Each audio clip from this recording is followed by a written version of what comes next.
Concordia University is located on unceded Indigenous lands. The Ganyan-Gehaga Nation is recognized as the custodians of the lands and waters on which we gather today.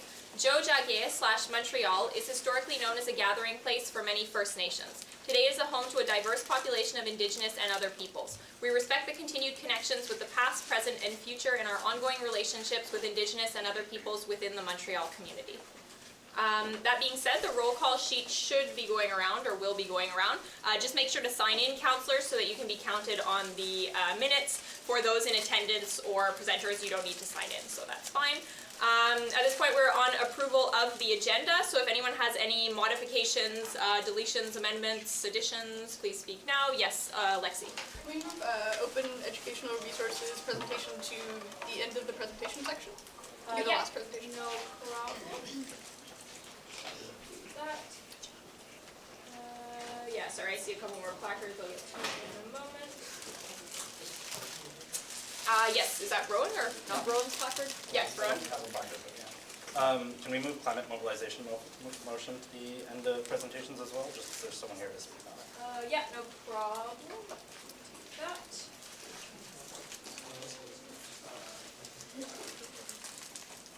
John? Yeah, I'd like to move the Silk Fund loan motion to be merged with the budget presentation, which is both at the same time. Okay, and budget presentation, that's CSU revised budget? Yes. Okay, and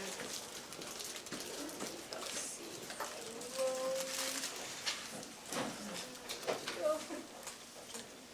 Yes, Patrick. Chris. Sorry. I know we always sit next to each other, but could we move International Student Health Plan to 7A? It's in A. Wasn't actually meant even to be an agenda, it's just circulating the council. Oh yeah, it was if anyone wanted to talk about it. There's no motion attached or anything.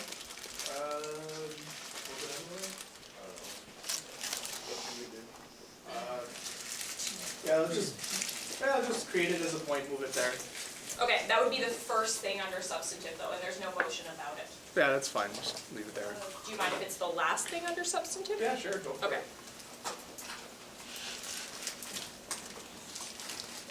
Yes, Sam. Motion to move 5B to 5A. C's as the first. Concordia Student Nightline's already set up to present first. Okay, Is that all right? I guess. It's just there's so many people here for C's. Yeah, I mean, do you folks mind waiting one agenda point? Yeah, go ahead. So our presentation is about 5 minutes and 50 seconds, and then we have questions. That's it. It's Okay. very short. It's very short, yeah. Is there any other agenda points that need to be modified, added, removed, pulled? Okay, so if not, I just need a motion from the floor to approve the agenda and all items under consent. Yes, Patrick. Move to approve the amended agenda. Okay, and good second.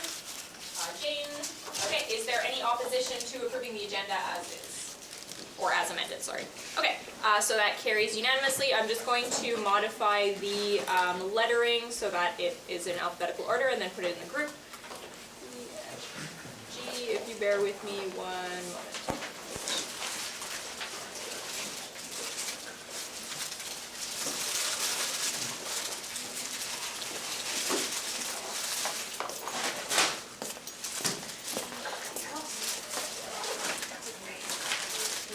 Actually, while I do this, Michaela, did you want to say something about the presentations? So I'll give the floor to Michaela right now as the chair of policy committee. All right. So I'm just going to summarize a little bit about the process in terms of the 3 fee levy presentations that are about to happen. So we spent a significant amount of time, over 7 meetings, and we really like to recognize the hard work it takes into preparing these kinds of applications. They're quite extensive. We gave each of the fee levy applications a second chance to improve and to look at our suggestions and questions. And I think it's really important to note that the process is rigorous for a reason. Once a fee levy gets passed at a referendum, it's completely independent. So neither the CSU or the university can have any say in its operations unless somebody decides to remove a fee levy, in which it's the same process as applying. So it is extensive as well. Yeah, and so I thought I would just say what the policies committee's mandate is because it kind of gives some context to why we made the recommendations we did. So in the standing regulations, it says, in the case of a non-CSU group seeking a fee levy, the committee shall have the responsibility to verify the signatures on the submitted petition, to consider whether the wording of the question is prejudicial to the outcome and whether the group's proposed constitution would reasonably allow such an organization to operate and manage the funds being requested. And then the other one is, under no circumstances shall it take into consideration the mandate or mission of the group in question. The committee's considerations shall be restricted exclusively to the criteria above. So that just gives kind of an idea, is that we're not seeing if this is a good idea or not. We need to make sure that these fee levies, these potential fee levies could function well and manage their funds, and along with the other things as well. So just a point about why policy committee suggested that, or recommended that we not approve the Concordia Student Nightline, and it was because they did not meet the quota for the signatures on the petition. It was very close, but by our mandate, it does not fit the criteria of what's asked for. So we would have to not withstand standing regulation 254C. So just to keep that in mind. Great, thank you. Yeah, and on that note, just a reminder, when you're sending stuff to referendum, if you're sending questions, it's kind of the same as seconding a motion, so it doesn't mean that you personally have to agree with the question, it just means that you think it deserves a place on the ballot, so it deserves some kind of discussion or some kind of vote about the question. So that being said, we can get on to 5A, which is Concordia Student Nightline presentation. And I believe Jade and, what's your name? Sorry. Margareta are here to present. Yes, actually Margareta will be just controlling and we will be presenting. All right, as you wish.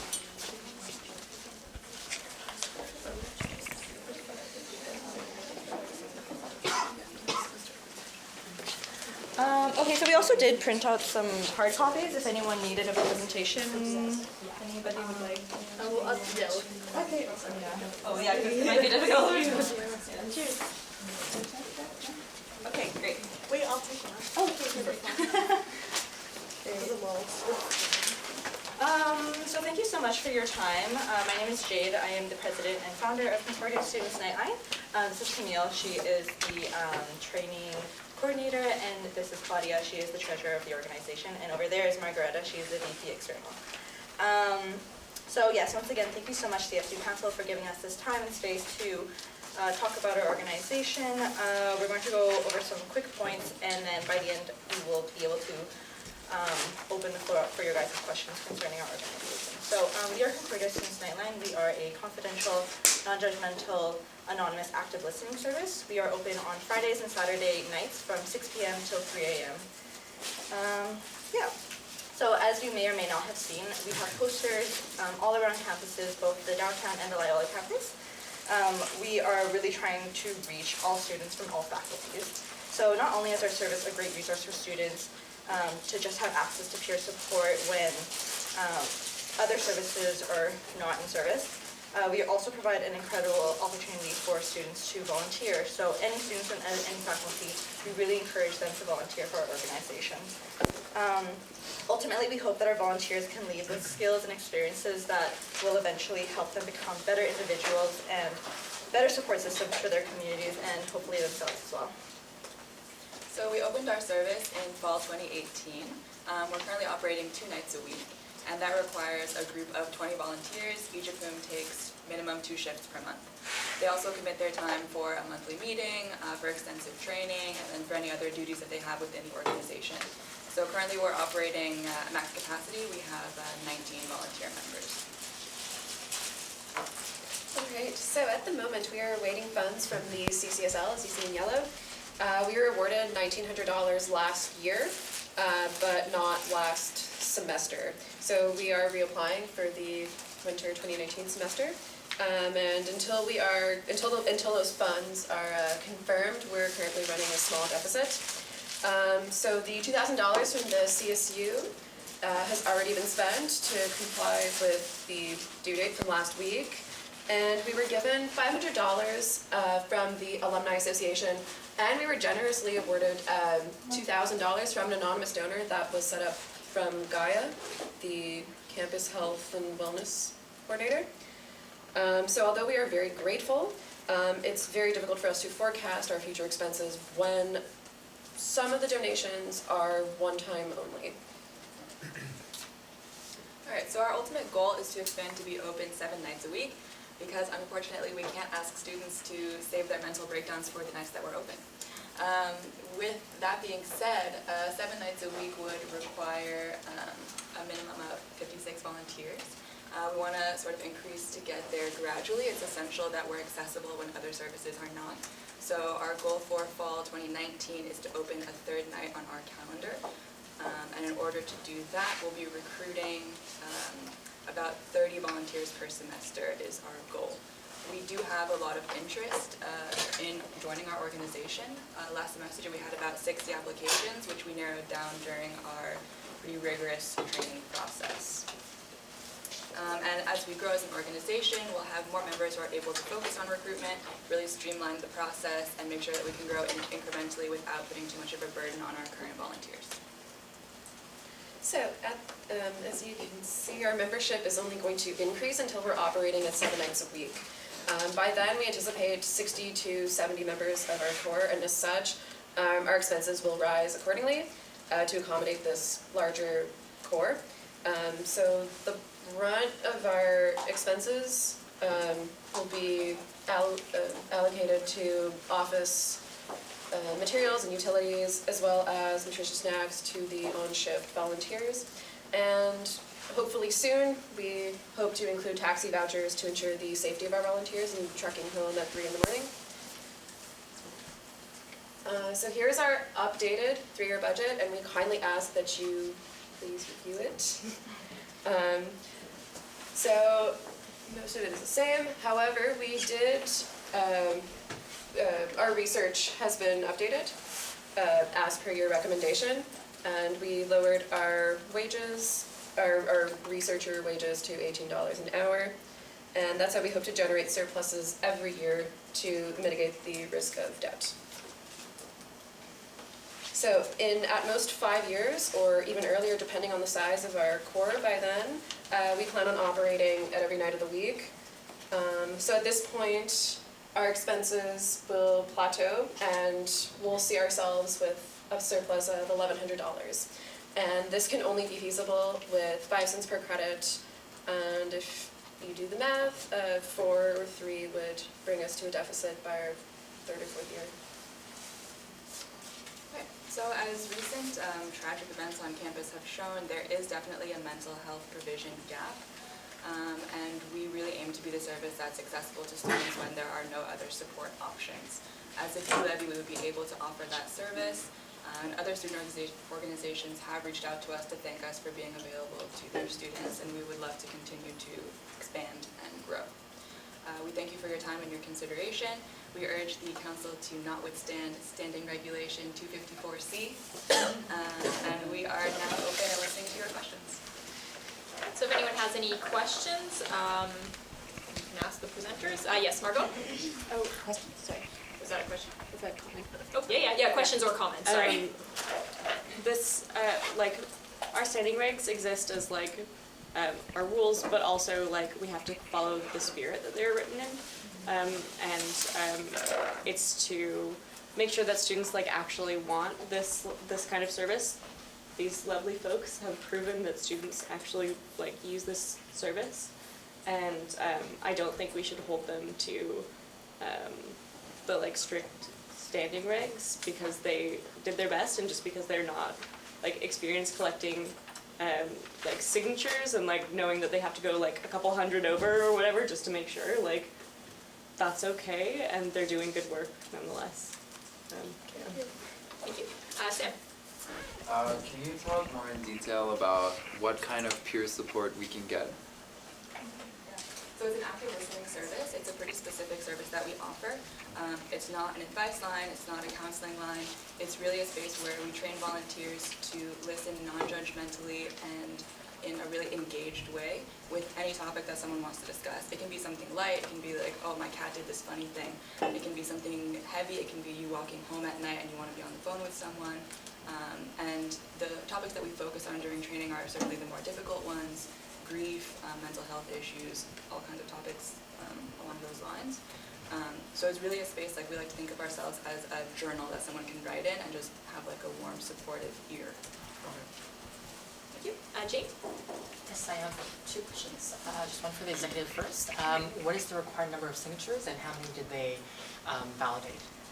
So it's 750 and they had 755, and then upon verification, we did not verify every single one because as soon as we knew that they did not have enough, we didn't go through 750, but we did go through enough that there was 8 that did not make it, so it is a small margin. We did not verify everything, but it's either you not withstand the standing regulations or you do. So we figured that would be up to council to decide whether or not. And yes, my secondary question is just for the presenters. In terms of data that you currently have, you may not have these numbers with you right now, but if you could provide a rough estimate of the number of callers per night. So generally that information is confidential, especially because we are in the presence of multiple students. But I guess in light of this, we should. I mean, it usually surges around midterms and finals. Yes, like peak seasons during, recently, midterms, we have seen a higher rate of calls. Perhaps we can say, if we opened in September of last year, we've only been open on Fridays and Saturdays, and I think we could range about 3 to 5 calls a week. So, yes. Yeah. Thank you. Danielle? I'm just curious, you guys talked about you're going to pay a research, like to do research on it. What exactly are you wanting to research based on these calls? Because they're anonymous, right? So. So it's more about the topics. Originally we were proposing this to Gaia, the Director of Campus Health and Wellness. She was interested in hearing about which topics occur most frequently so that Concordia's official mental health service can better respond. Thank you. Sophie? I'm just wondering why you chose to close that line at 3 a.m. because then what other service is there similar after 3? And I feel like if people go out or are afraid of walking alone, probably after 3 would be a time when they need more help. I don't know. Yeah, I think that's definitely a great recommendation. The reason why we are open from 6 to 3 a.m. is that we're based off of McGill's model of the Nightline. So there are lines open from 6 to 3 a.m. But because we are such a new organization, we definitely are open to kind of playing around with our opening hours, things like that. So as we incrementally grow, that's something we can definitely take into account as well. Eduardo? Oh, Sophie, did you have a follow-up? I have another question. Oh, okay, I can turn it back on. Dora? Are you sure you don't want to go, Sophie? Well, I guess are you guys also are you people interested in including texting too as part of the platform? Because it seems maybe more up to the day with our generation and. Yeah, it is something we'd like to expand to. We don't really have the resources for it right now because we don't want people to be texting someone's personal cell phone. So we have to figure out a system to do that anonymously. But it's a great idea and something we want to think about in the future. Actually, the type of system we currently are using now, it does have the capacity to it. It just is another fee as well. And also we would have to incorporate that into our training as well because that type of conversation or dialogue would just need a whole new aspect of training as well. Thank you. Edward? I think it's a really good service you provide, but one I've never heard of before this week. So how do you plan on marketing yourself so that more Concordia students find out about the service? That might be actually a question that Margareta can address more. But right now, basically what we're doing is posters, tabling events, and social media. Stickers as well. Although we don't have a lot of resources and the budget to just market ourselves as well as we should. But yeah, in the future, if we have more money, then we can think about providing other materials that can help just spread the word. But we have been reaching out to basically all of the student organizations at Concordia, and we have the help of counselors, health services, so we're trying to get the word out there. It's hard because we're such a small team, and we plan on growing, but it's a process. Yeah, I mean, we also allocated money from our budget for promotional pens and promotional stress balls in the shape of stars, which is really cute. But even in collecting signatures for our fee levy, that was a great marketing opportunity for us. A lot of people were not only signing our petition, but were actually writing in the number into their cell phones, like, right away. Thank you. Just a reminder as well, there's no motion on the table currently, so someone would have to make a motion to actually send this to referendum. Jade? Yeah, so these sorts of services, active listening services, are best, especially for marginalized communities, when there are people of those communities within the organization. So how will Concordia Student Nightline, how will they manage organization to make sure that QT and or BIPOC communities are well served and that they can receive the help and or active listening that they need through the service? Yeah, we totally agree, yeah. So that's why we really find it's important. Again, I guess that kind of correlates with marketing as well. We really try to market to like all different sectors of Concordia. We really try to market to not just psychology students, which I find that the majority of students think that that's kind of like the correct fit, but we actually try to just cover all the bases, I guess you could say. So yeah, like the way that we cover that is just get that representation within our own organization. So those are the people who eventually will be applying for council, will be applying for the training. Like they're going to be the ones who will be facilitating the training for the futures to come. But eventually, essentially though, what our training does try to embody is active listening and not judgment. So although of course we do want people to be aware and like have a great understanding and empathy for everyone, essentially as long as they have these kind of basis of active listening and non-judgment, that we find that like that is kind of the core of our organization as well. So, yeah. Do you have a vote? Yes. Well, I was actually more asking about certain marginalized communities. Like, for example, when you call an active listening line as a trans person and you're talking to someone who assists, it can you might not have the same experience. It might be a very frustrating experience to call someone, and they may have empathy for you, but they have no idea what you go through, or they have no way of really putting your own lived experience into their own words. So how will you try to, I guess, recruit volunteers of various communities? I think right now the best efforts are in reaching out to various student organizations, which we've been doing. So as long as there's an organization representing a marginalized group on campus, we can reach out to them and hope that they can pass the word along to their members. But I agree that that's something that we need to think more deeply about in terms of reaching out to various people. We also partner with some of the other organizations on campus for training specifically to talk about different issues that students may not have been exposed to, different communities that they may not know about. But yeah, it's a really good point. But our own volunteers, I mean, are members of marginalized groups, so they're always open about, sharing their experiences to, better our performance on the lines as well. We also do try to reach out to other organizations like Center for Gender Advocacy or the various mental health organizations on campus, or FASA or whichever. So in that way as well, we do try to get their advice and their knowledge and try to have them give us the best type of advice that they can give us so we can kind of proceed in the best way possible. So yeah, and hopefully through there we can also be able to spread the word and try to engage other communities that are important. Thank you. Patrick? Have you ever considered talking to some of the faculty and department associations to get the word out? Sorry, The faculty like FASA, CASA, ASFA. Yeah, so we definitely do. Yeah, we definitely try to reach out. It's just kind of also how often the other end will reach out back us. But yeah, it's definitely something we definitely try to do. And also we also try to reach out to the first year students. So during the RA training, things like that, we'll go in, we give a presentation about our organization, so they can pass the information along to their first years as well. Okay, at this point, the floor is open for questions or comments. Yes, James? So let's cut, to cut everything short, kind of. Motion to notwithstand the relevant bylaws and standing regulations to approve and send to referendum. Yeah, let me just verify one thing. It was just brought to my attention that there's a bylaw. Which names which standing that about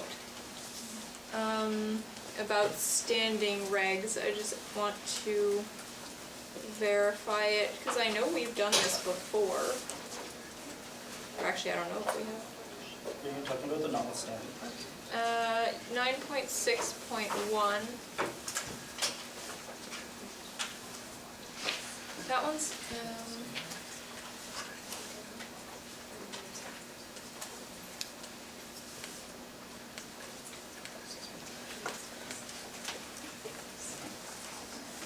yeah, any petition concerning introduction or change in a fee levy must, in addition to receiving the respective amount of signatures, follow the dispositions of these bylaws and CSU standing regulations.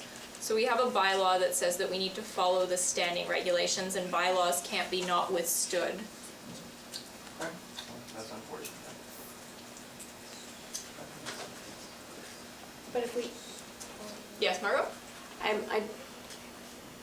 like, it says we have to follow the standing regs, but if we notwithstand the standing regs, like, and like change them for this moment, like, I feel like that's Just read the wording. poor wording one more time. rather than like the spirit of the bylaws. Does that make sense? Yes, Sam? Can we just like invite them to like get a few more signatures and then come back? Is that possible? Do you know what's the exact date, Michaela? It's the first Monday of December. First Monday of December.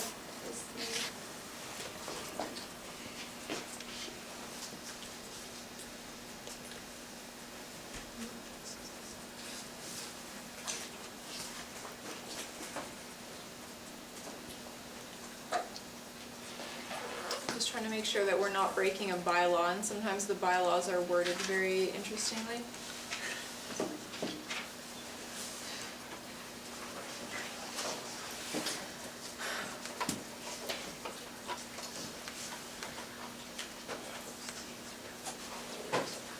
Yeah, so basically the bylaws say we need to follow the standing regulations, and the standing regulations can be not withstood in the bylaws. So, We're fine.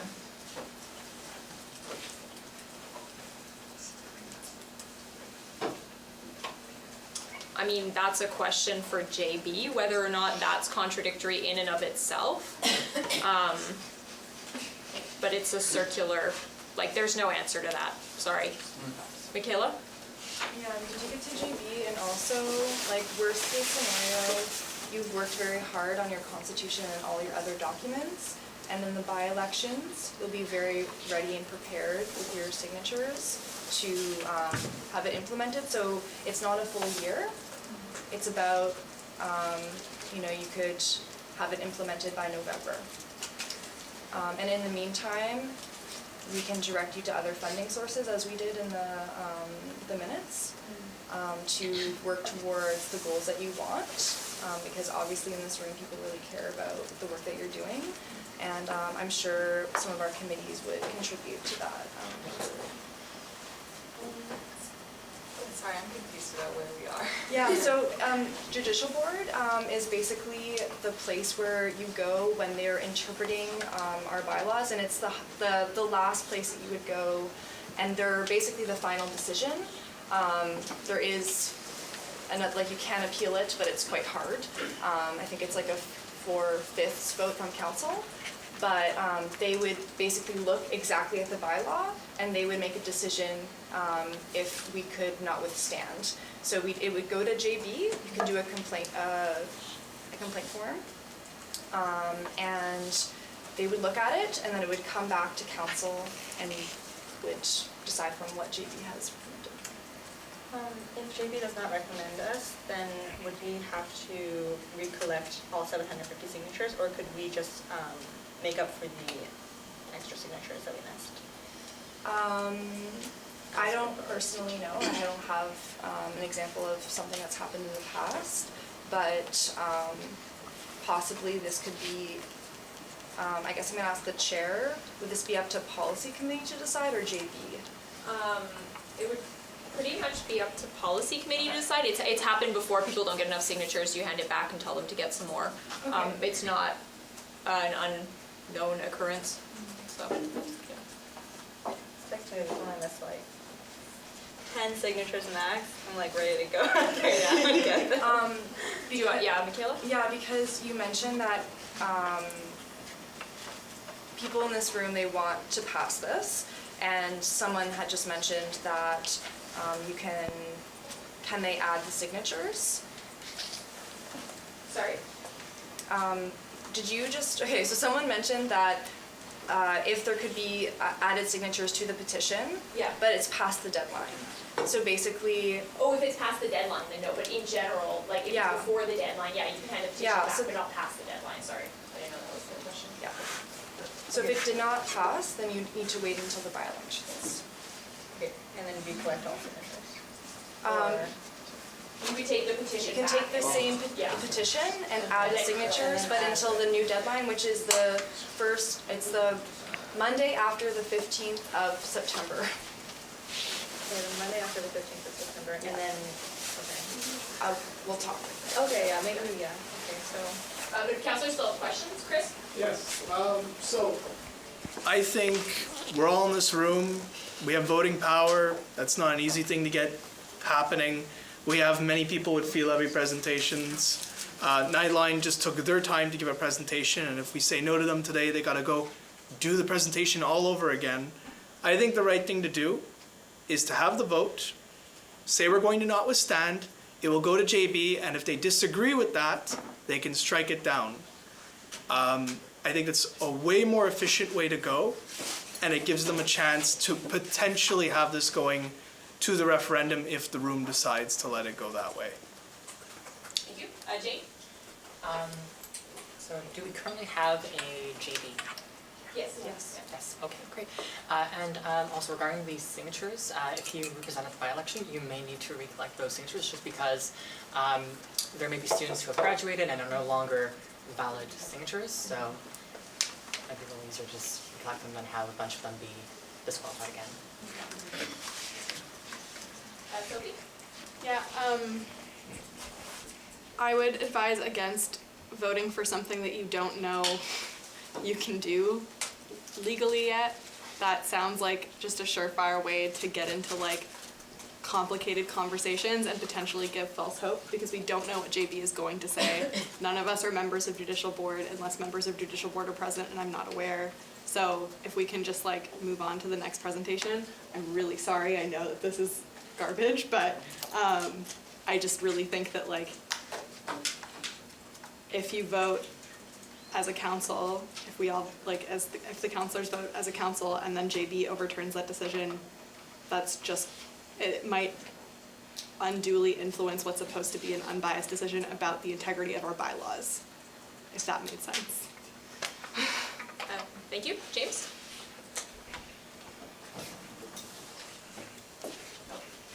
Just to be clear, council can also send something to JB, so you can move to send the issue to JB. Yes, Sophie?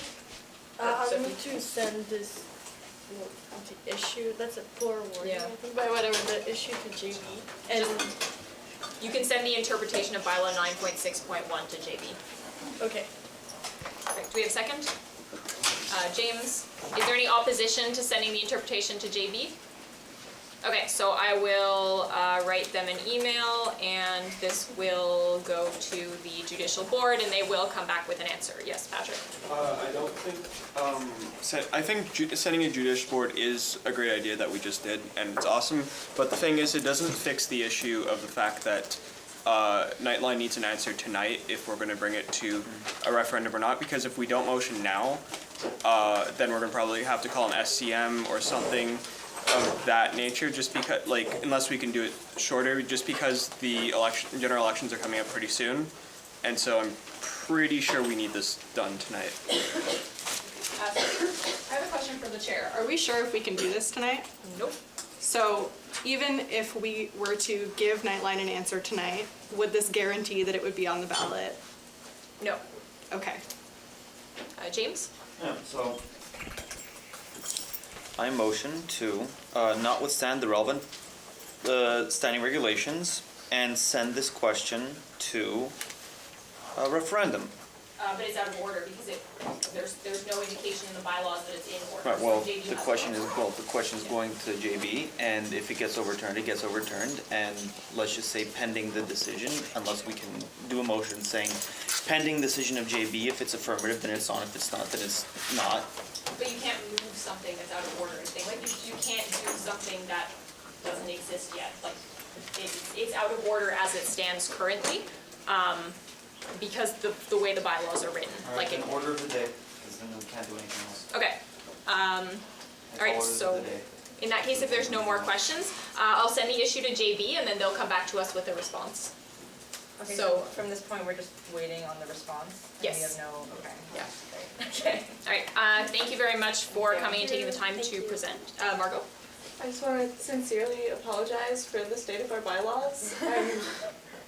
We would like to do more for you. We're so sorry. You guys are doing great work. Thank you. Thank you. Thank you for your time. I'm sorry. Thank you.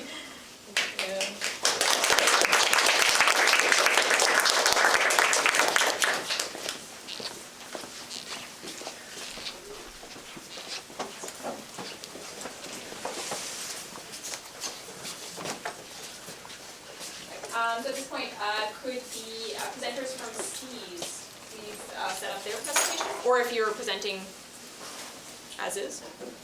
Yeah, we don't have a presentation, as we were told we could be present in order to answer any questions that might arise concerning the project. It's our understanding that there was a unanimous recommendation from Policy Committee to approve the fee levy as it obeyed all the relevant standing regulations and bylaws.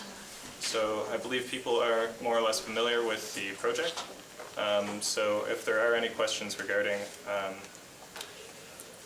Cs or any of the relevant bylaws and proceedings that we went through, we can certainly address those, and that's what we're here for. Yeah, James? All right, so I was going through your budget, and your proposed budget's about, $250,000. Your mission statement, ostensibly is to be venture capital with more steps. Essentially, you want to give money and partnerships with organizations. Now, from your $250,000 budget, you have, let's say, $92,000 as salaries for your executives.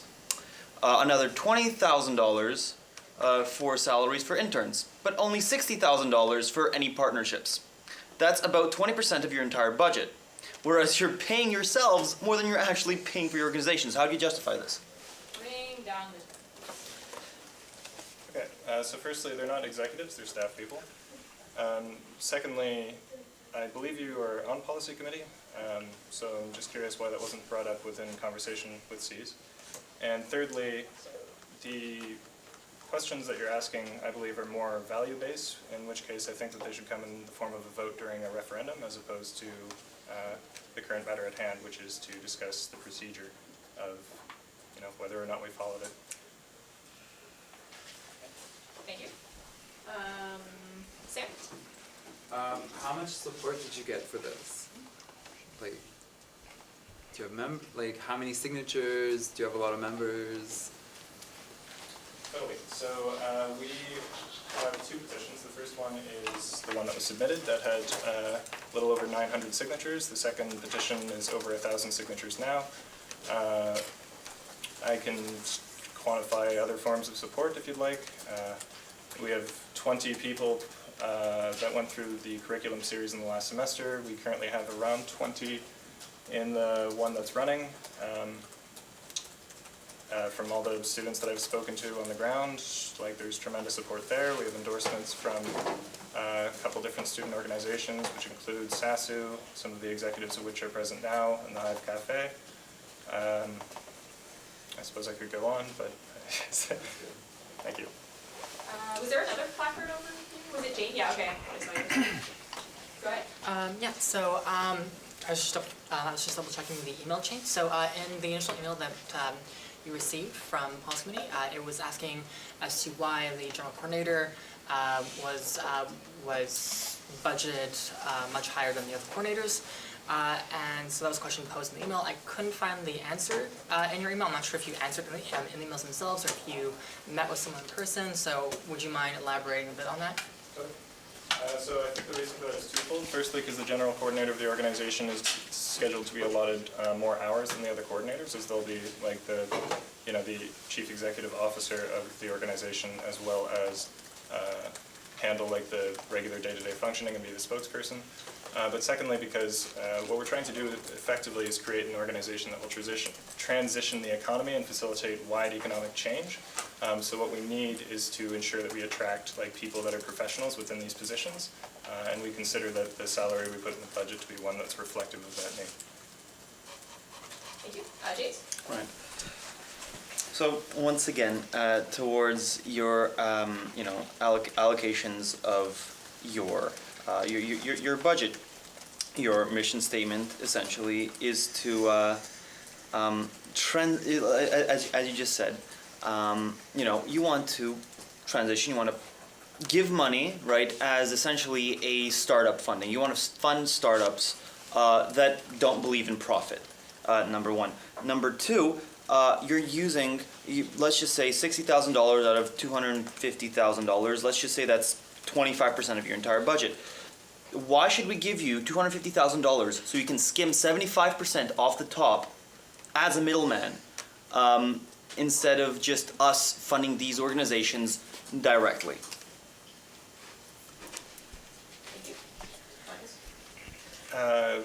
The core part of any organization that's hoping to facilitate economic change is not going to be simply to act as a middleman to transfer funds to different groups. What we have to do is incubate them, which means take in different groups and organize them and ensure that people have good understanding, as well as participate in the day-to-day functions and have like a clear business model. So that's what the core functions of the incubator are going to be. And again, I think that's reflective in our budget. We're not there to act in the same way as, for example, Sustainability Action Fund, which is a funding body that simply acts to verify and vet all the different applications that come in and then give them funding based on that criteria. We have a more in-depth mission than that, and I believe that's reflective of our budget and operations. Thank you. Sam? Can I make comments? Yeah, no problem. Okay.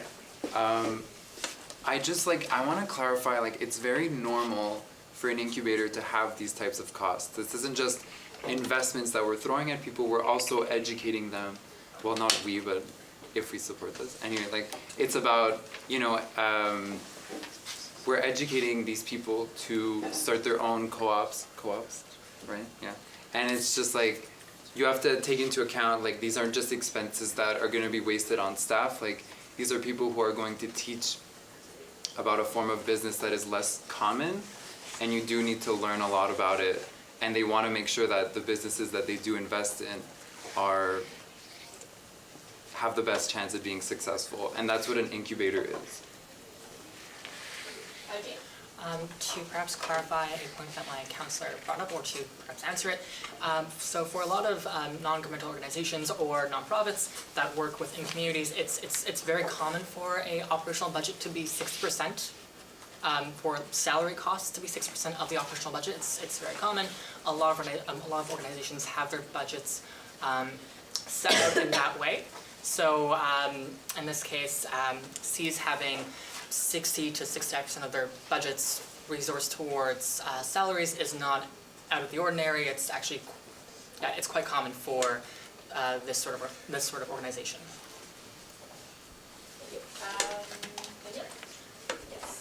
I saw on your thing that you had a membership fee. I was kind of confused because we're paying as students to be part of your, giving you guys money so you guys can continue doing co-ops. So I assume we'd just be automatically members.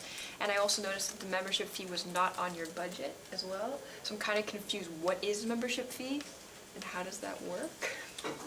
Totally. So membership fees is just because as a cooperative we have to have a form by which people become a member. For students, in the event that we secure a fee levy, that will be considered the fee levy, assuming they don't opt out of it. But we're currently running a curriculum, and we also ran it in the previous semester, which the cost was $20 sliding scale. That's for an 8-week program.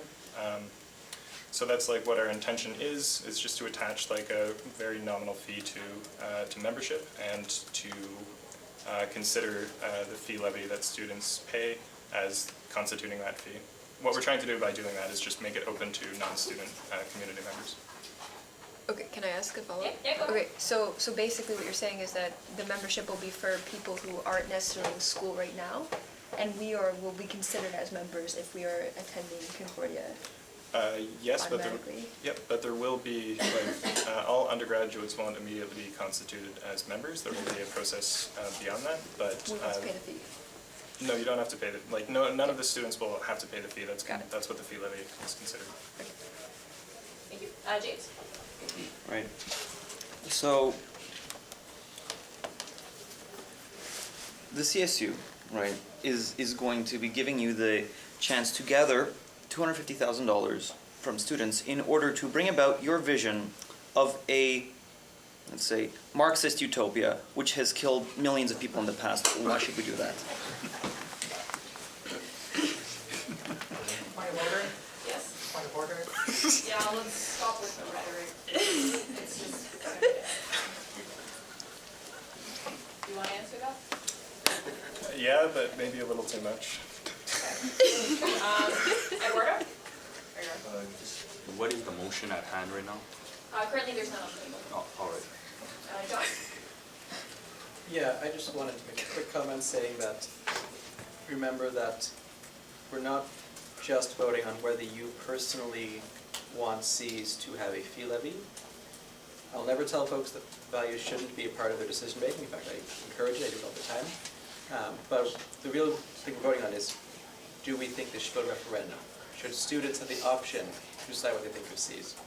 So obviously let your values guide your decisions, but that's not the only thing we're considering here. Are we willing to let students have the opportunity to answer that question? That is what's being voted on. Thank you. Also, in respect to Eduardo's point, you can call that a point of information. You don't have to wait on the list, because it's just like a tiny little question about what's going on in the meeting. So you can just say, point of information, is there a motion on the table? No. Okay. So you can like interrupt, kind of. Not while someone's talking, preferably, but you can do it between people. Patrick? So just to be clear, so if I'm a Concordia student and like you're successfully passed in fall 2019, am I able to vote at your General Assemblies?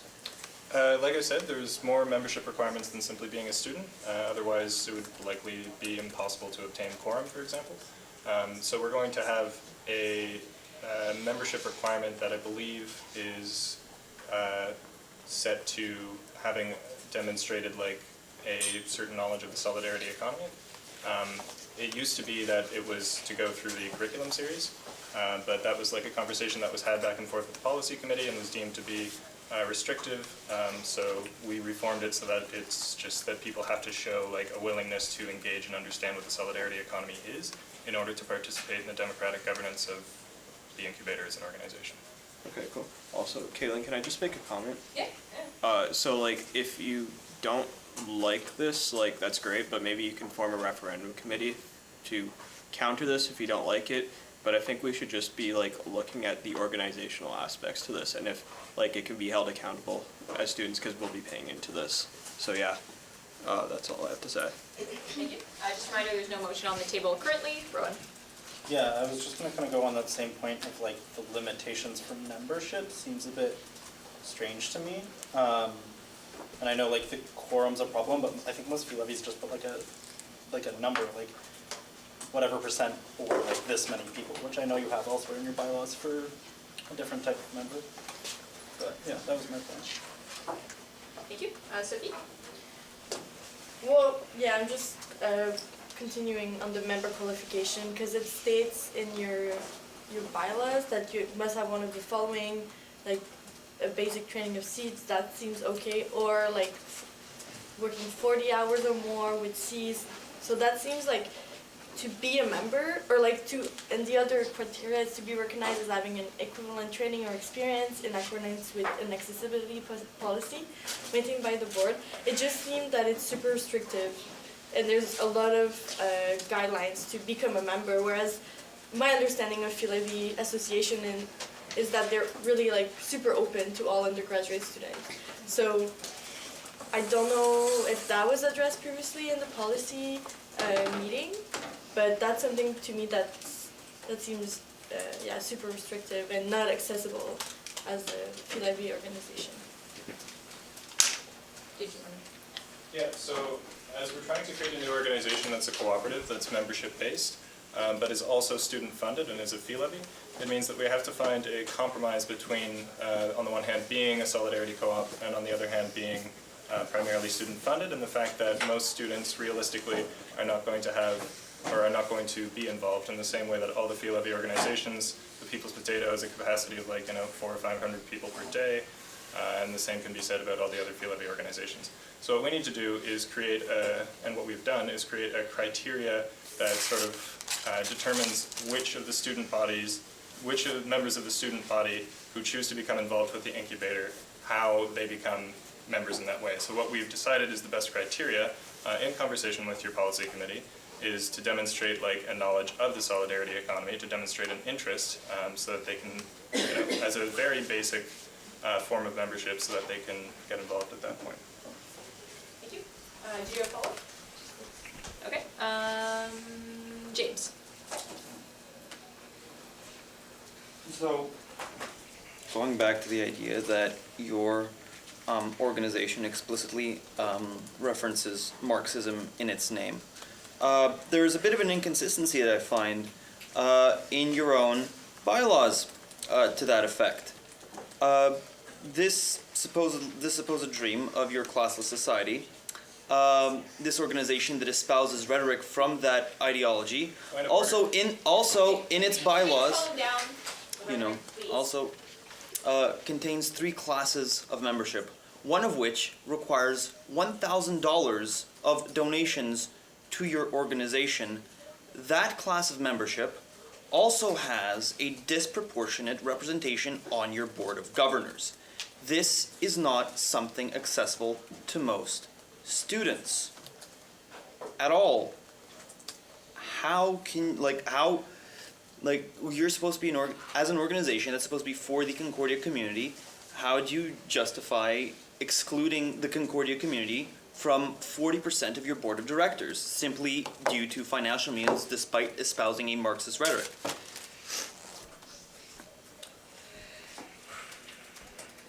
I would ask that the counselor in question educate themselves on the structure of the Solidarity Cooperative, which is what we're following. And in the case of the class of membership that has representation on the board, this is worker members. That's standard procedure as far as cooperatives are concerned, and we don't believe that it constitutes an unfair advantage. Thank you. Just a reminder, there's no motion on the table currently. Jane.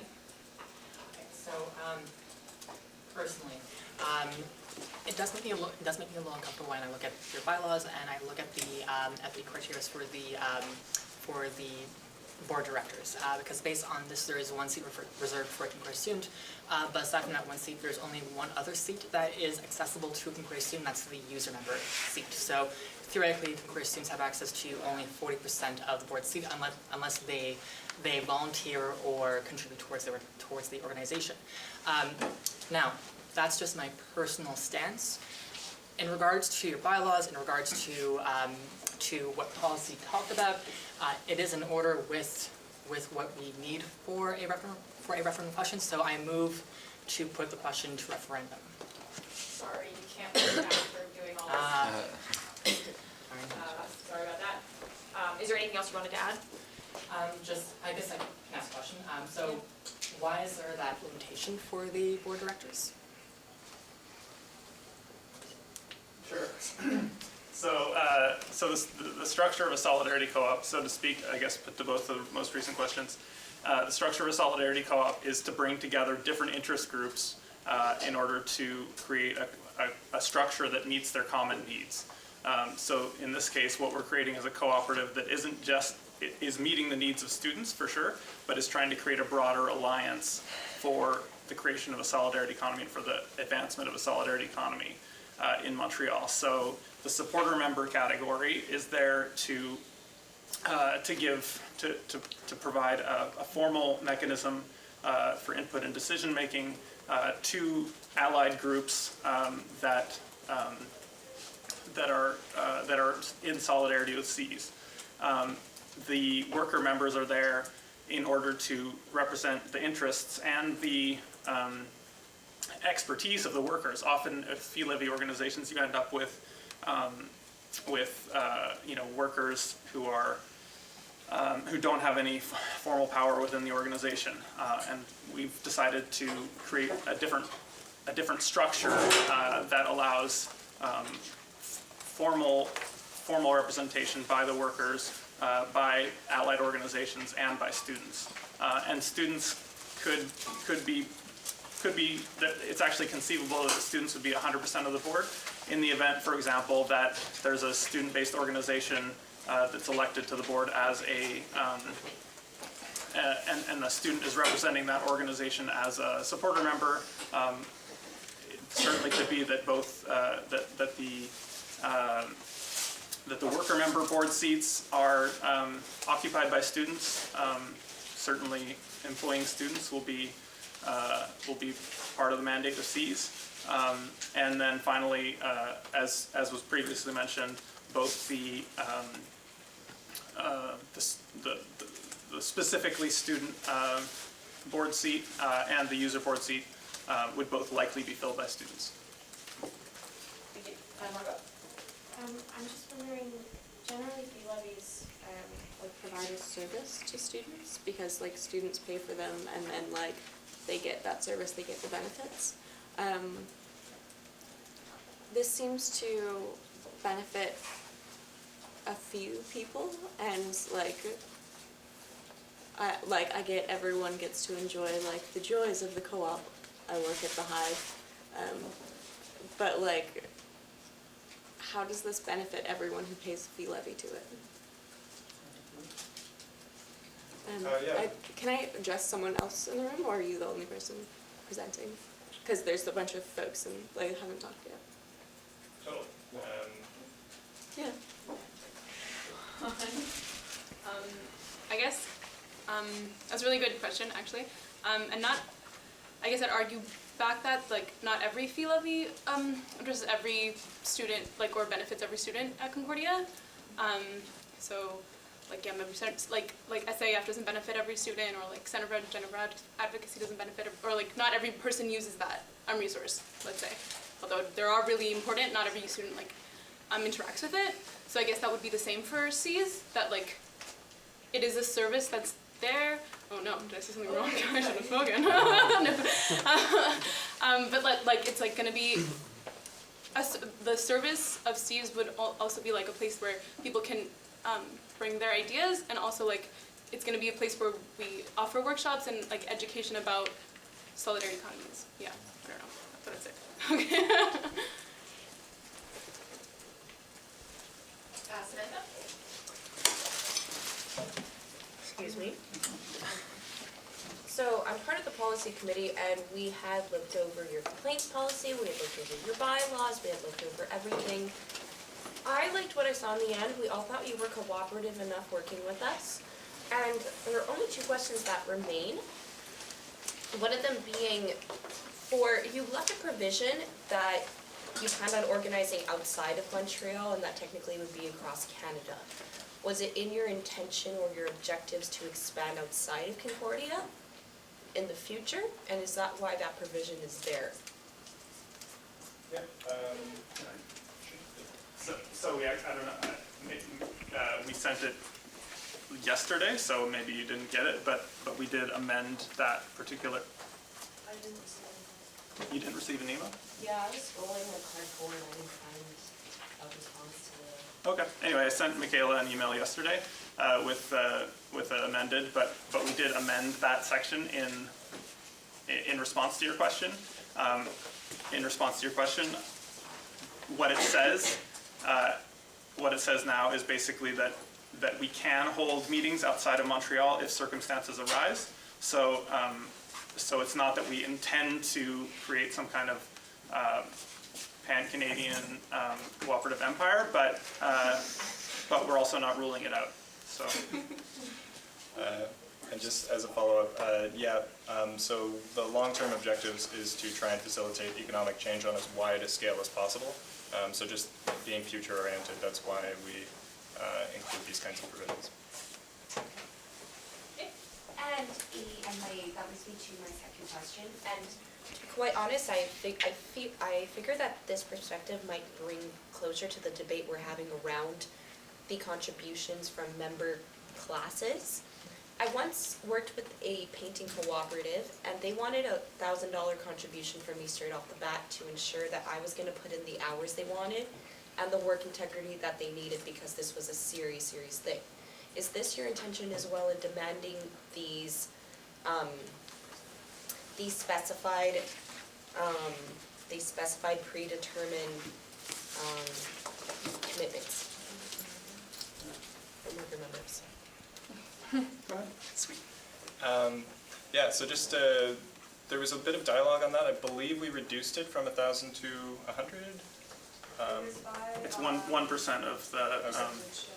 Okay. I also work in a cooperative. I work in a tree planting cooperative, and our membership fee is $2,500. This is just to ensure that we're part of the company and that we're actually like owners that have a direct investment in it. And just in the same case as with the Seas cooperative, that amount is refundable upon exit from the company. But I definitely, I think that like that resonated when policy committee asked like why we chose $1,000, because like as students it's like, yeah, that is quite a bit, like if we were to be employed in that way. I hope that answers your question. Can I add something? Because it certainly did raise our eyebrows at first, but I also understood that you want to really establish yourselves as a legitimate business generator, I'm going to say. And I know from previous experience that these kinds of commitments demand that people are in this seriously and that they're going to commit full time. So I understand your intents, which is why it gained my support during our committee meetings. So for those who didn't closely read our bylaws, I just want to clarify that there are 3 member types. In order to be a user member, which is to say like a normal like entry-level student member, all you have to do is demonstrate a knowledge of some basic cooperative concepts and have paid your fee levy, i.e. not opted out. For the other 2 member types, they're based on what the councillor was just referring to is the worker member type, which is so to be a worker member, you have to give, I think it's 1% of your annual salary as a deposit. So you don't, that's not a fee that you pay, it's a deposit that you get back at the end. As was mentioned, it is there to ensure that a worker member is serious about being a worker member and invested in the cooperative. Thank you. Patrick? Just to be clear, so the whole Silk Fund thing is done, right? It's out of the referendum question? No. Okay. I mean, there are 2 different referendums. Oh yeah, there's 2 different referendum questions, but like that's... We're not talking about the other one right now. For the purpose of this discussion, the second referendum question, although it has not been submitted, is still collecting signatures. Thank you. Jordan? I have 2 questions. The first one being, last week you came and you asked for $2,000, and this week you came and asked for $250,000 yearly, which is 2 very, very different numbers. So how do you justify this? Because even on a basis, it's rare for a fee levy to get such a large fee levy just straight on their first try. Normally they build it up slightly. So how do you justify this huge fee levy, and why such a big difference from last week to this week? Well, last month to this month. So I think there's a good answer to both of those questions, which is that previously in 2015, the incubator campaign was in existence and ran a referendum question with the CSU. The referendum question was to mandate that the CSU support the development of a solidarity economy incubator, including a portion of the Silk Fund. So that was a mandate that received, I believe, at least 80% approval by the student body. So that is what we're sort of basing our assumption that this is something that the student body desires, as well as, the campaign that we're running. And that is what we approached the CSU with, asking for $2,000 as a contribution to our current operations. The fee levy referendum we're currently discussing is to do with our future operations. And the reason that we're choosing to go for a relatively large amount is because of both the demonstrated interest and popularity among the student body, as well as it does have historical precedent that there was another fee levy, which is the Refugee Center, that was also approved in 2015 with a larger fee levy than what we're currently going for. But just as a nutshell answer to your question, it's because this is the second referendum question that will be asked about an incubator. And we hope that demonstrates an interest on behalf of the student body. Follow-up question, have you ever worked with this amount of money? Yes, I used to be an executive at the CSU. I meant particularly with your current C's operations. Individually, the different people who are involved have experience in handling equal or greater amounts. Thank you. Not with the incubator, but with other organizations, because obviously we don't currently exist. Thank you. Sophie?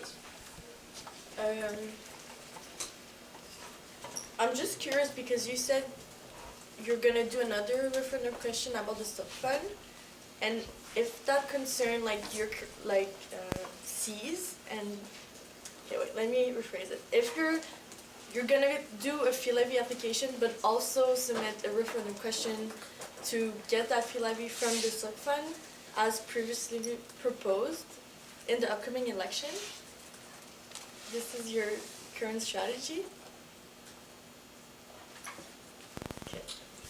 Yeah, so as the bringers of a petition for a fee levy, we are representing the membership of the Concordia Student Union, so we're going through the procedures in order to get this question to ballot. That is the matter of discussion right now, but concerning the second referendum question, that is something that we're running because acquiring a fee levy is not the only position that we hold as a group, and this is simply giving students the option, should they choose to take it, to reallocate or mandate the reallocation of existing fees towards the creation of this incubator. However, again, I would appreciate if questions and comments were directed more at the procedures surrounding this question I would be happy if you folks wanted a presentation on Cs in general, I suppose again, but yeah. Thank you. So at this point, we've been on the agenda point for 25 minutes. Last meeting, we took a vote to make agenda points only 20 minutes. It was kind of loosely excluding presentations, so just keeping that in mind. There's still an extensive speakers list. James? All right. So this isn't necessarily a question to them. It's more of, this isn't just a question period, so I guess I get to speak on a certain topic. When we're going to be making this decision whether or not to send this organization to referendum to get their $250,000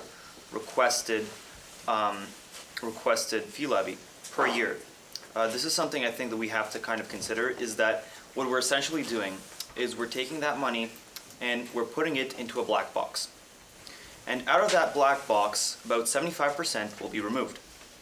The remaining 25 to 80%, 20%, right, will be distributed to organizations that we don't know, that we don't necessarily see, except maybe on some external end if we dig through CESA's finances and CESA's organization. Now, this isn't like we're supporting, say, a co-op like Reggie's or like the Hive on campus. We are giving $250,000 to an outside organization. And is not giving us $250,000. Yes, that is correct. The $250,000, 75%, 80 to 75% of which will not be seen by any organization. Now, if we have a mandate to, say, support cooperatives, why should $250,000, be given, we put into a black box from which 75% will disappear and be burnt up? instead of giving it directly ourselves to those organizations without 75% of that money going up into flames. Point of order. Okay, could we just avoid the rhetoric when speaking, please? Like, just avoid conjecture and speak on things that are actually things. Jane? I move to send the question to referendum. All right, is there a second? Patrick? Okay, so we'll start a new speakers list. Jane, your motivation, sorry. Sorry. I just want to move it so that we could move along. But just, I had a question about the staffing of Cs. So if the fee levy is approved, will you two be salaried employees of Cs or salaried members of Cs? That would be a decision for the board for Cs, but I can give you a personal, personally, I have no intention of holding a salary position with Cs, for what that's worth. Thank you. Rob? Yeah, I had a question. Drew mentioned briefly that there was an updated version of the bylaws that council hasn't been sent, and mentioned one amendment in those updated bylaws. I was wondering if there's anything else that's changed. No, it's just that one line. It's literally about where meetings are held. There was a wording that said meetings will be held somewhere in Canada, and we changed that to say meetings will be held in Montreal or an area that's accessible to the majority of the members. And secondly, I just wanted to say that the kind of dual referendum questions where they're not directly related is not super clear to me. Like having one, where theoretically someone could vote, oh, because this is going down in silk, I'm comfortable with voting yes to this fee levy, and then they vote like that.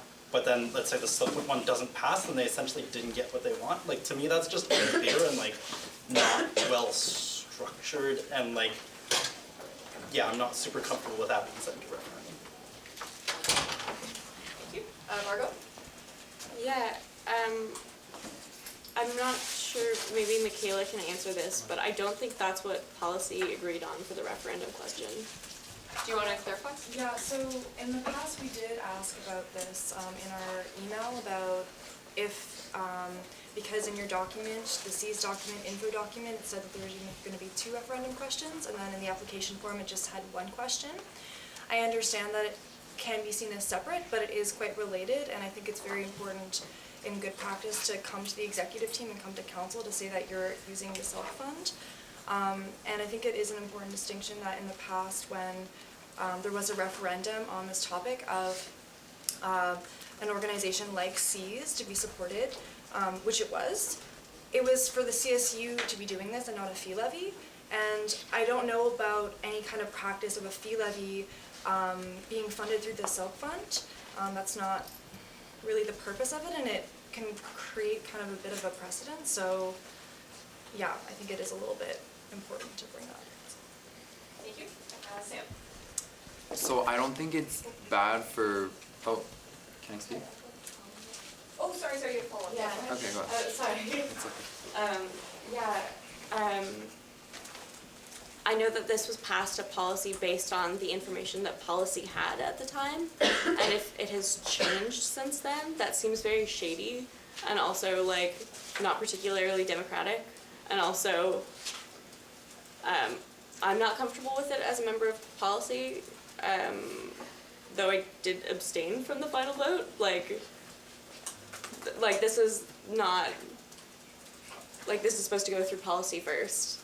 And separating the questions, I think, puts undue pressure on the legal contingency fund, which is for something. It wasn't a question. Sam? Okay, so for seeking funding, I don't think it's a bad strategy to get the most money possible. If you're trying to fund your initiative, I think it's okay. Okay. Anyway, what I want to just say though is that the students did sign for this. A lot of people signed for this. As much as I understand there's people who have values against this kind of idea, we also have to pay attention to the fact that CSU is a union, and that's kind of like a Marxist idea in itself, and we can see the benefit of CSU. So I'm just saying, when you look at this, don't see it as some kind of like shady organization. It's going to be just as democratic as anything else, and it is based on participation. It's not some black box where money's going to disappear. It's an incubator. It's a real thing, and I think it's worth considering and allowing the students to vote for it, since they signed to allow this to happen.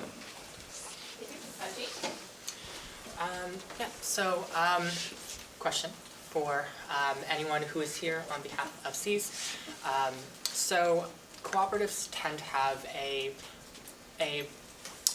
male and white dominated staff, while their volunteer staff tend to be non-men and or non-white volunteers. What will Cs do to counter this and actually try to have a equitable staff, an equitable board, and an equitable approach to volunteers? Well, I think that's a problem that's also traditional of student organizations in general.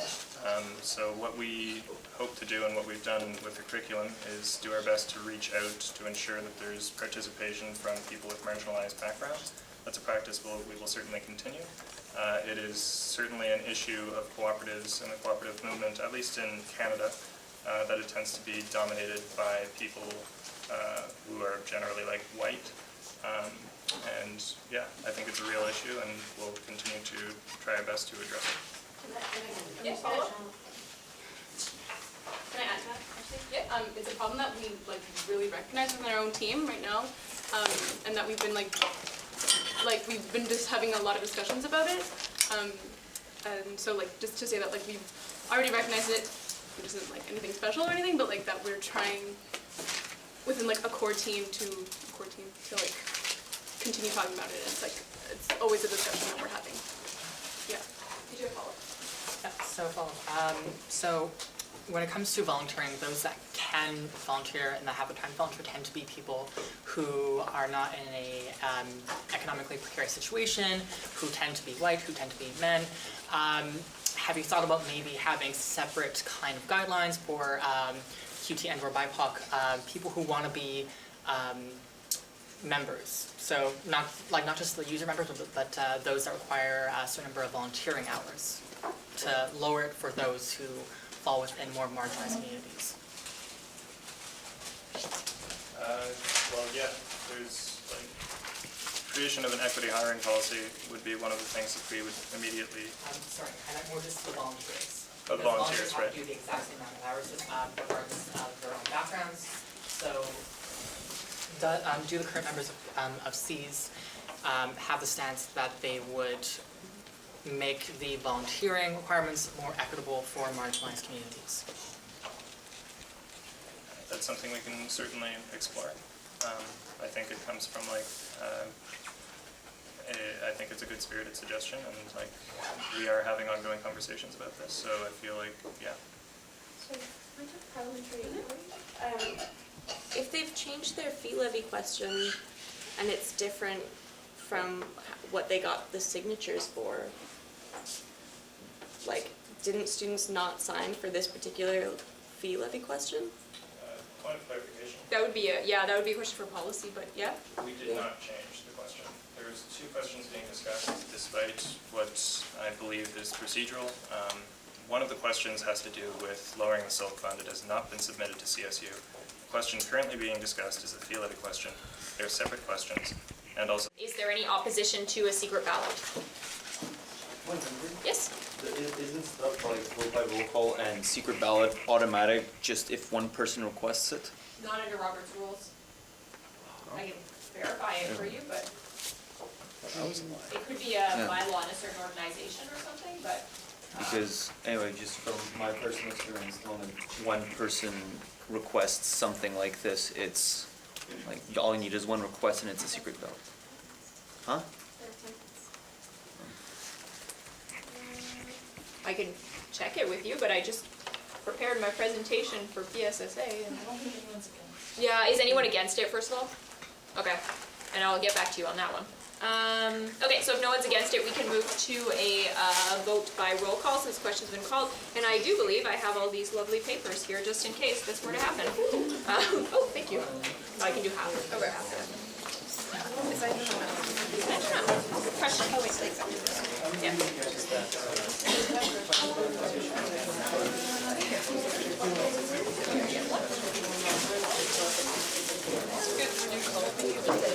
So just say yes, no, Right.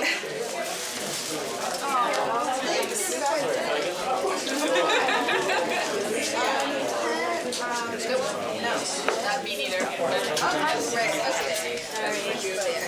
But Elizabeth is. Elizabeth and I are going to count the votes. We'll be back in a second. Oh, sorry. Remember the time I asked if everyone had submitted their votes? Okay, we're good?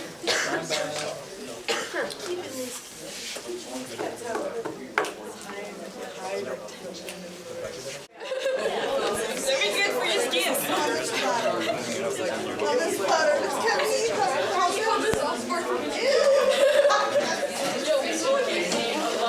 Alright, everyone, order please. Okay, order. After a tally of the votes, the question going to referendum does not pass. There's still a speakers list, so it's up to you folks if you want to continue talking or move on to the next agenda point. Orders of the day. Orders of the day. All right. All right. At this point, I'd like to thank you very much for taking the time to come to council, and yeah, thanks for coming and presenting. Can we know how many votes? We can't tell the secret ballot. Sorry. Is it possible to give a final word on that? Yeah, if you want. All right. I would just like to, and can this be entered into the minutes? Yeah, if you want. Sorry. I was just hoping, yeah, I know. Yeah. If it could be entered into the minutes. I find it somewhat telling that council was prepared and in discussion to notwithstand their own bylaws in order to pass a fee levy that did not meet the requirements, and yet following all the procedure and a unanimous approval from the policy committee results in a lot of heartfelt discussion around the value of the referendum, followed by it failing procedurally. I'd like to thank all of those that spoke in support of the fee levy and in support of all the students and people that put all the time into getting it to this point. We will be appealing to the judicial board to the extent that we can, and thank you for your time in the presentation. Okay, thank you very much. Okay, so at this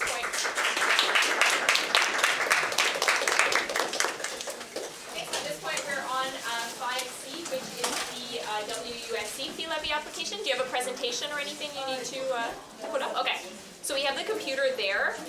If you have a USB or anything, or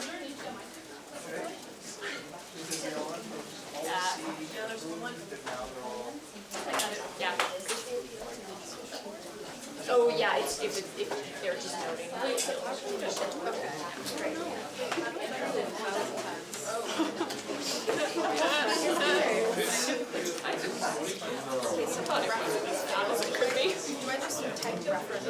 Yeah, you would say motion sent to referendum.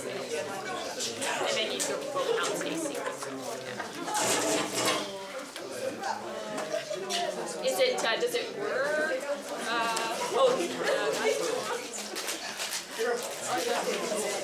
Okay, yeah, you got it could be, you have to set your screen up, I don't know how. Oh, there you go. Yeah. All right, everyone, so if you could turn your attention to the front, the WUSC fee levy application has the floor currently. Sorry, I'm having technical difficulties.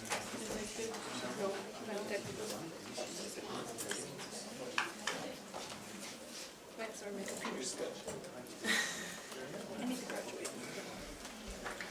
Can you need a computer? You want my computer? No, okay. Sorry about that.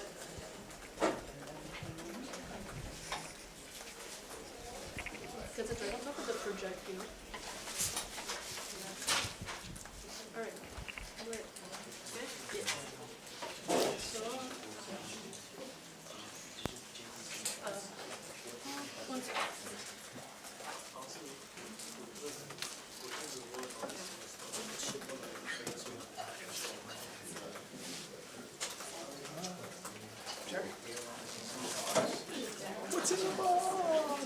Is it working? Apparently not. Kind of lagging. It's like trying to work.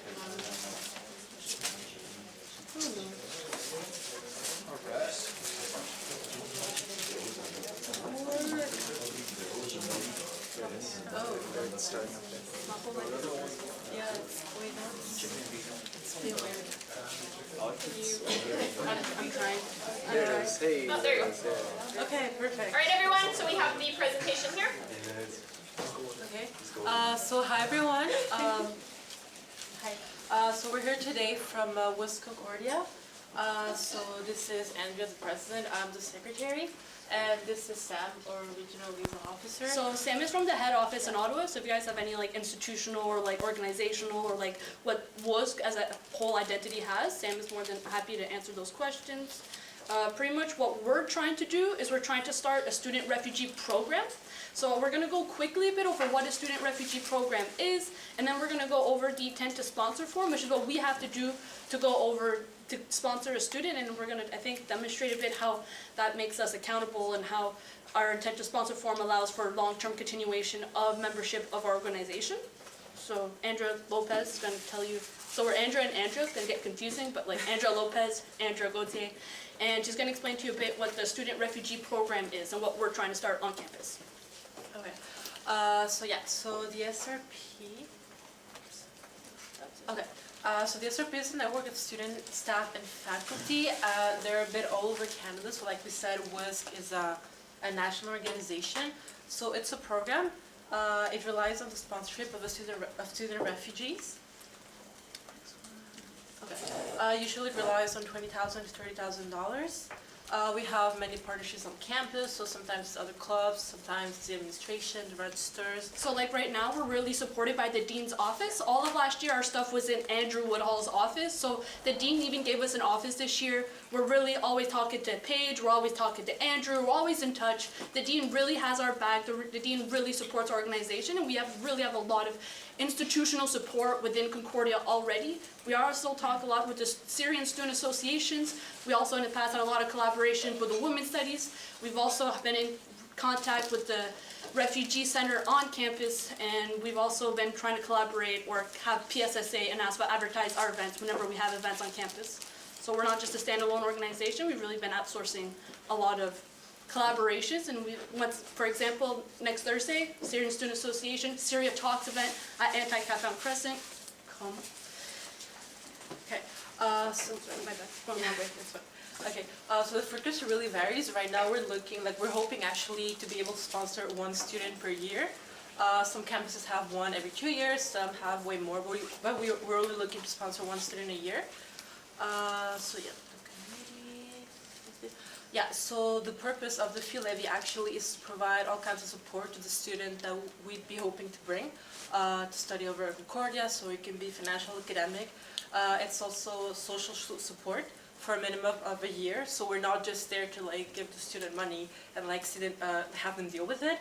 We're there like as a main support, so we have to teach them how to use a budget. We try to do our best to teach them how to look for a job, how to go apartment hunting. So then basically after those 12 months, they can survive on their own, you know, and they can be like 100% independent. And also a lot of these students arrive with not a lot of family support. So I know a lot of people who are currently in university get a lot of family support, get a lot of friend support, and a lot of these people are coming directly from the refugee camp to the airport in Montreal. We go and pick them up and help them. However, before coming to Montreal, they spend many, many months in the refugee camps prepping for their arrival in Canada. So they're part of a larger nationwide network of supports among the students themselves, as well as from year to year, the longer our organization is going to be alive. Previously sponsored students are also going to be a social support for the new sponsored student to help them also integrate within Canada. Okay, so we're hoping to get a fee levy of 9 cents per credit. What would the levy cover? Would be everything, like all the costs for the student for those 12 months.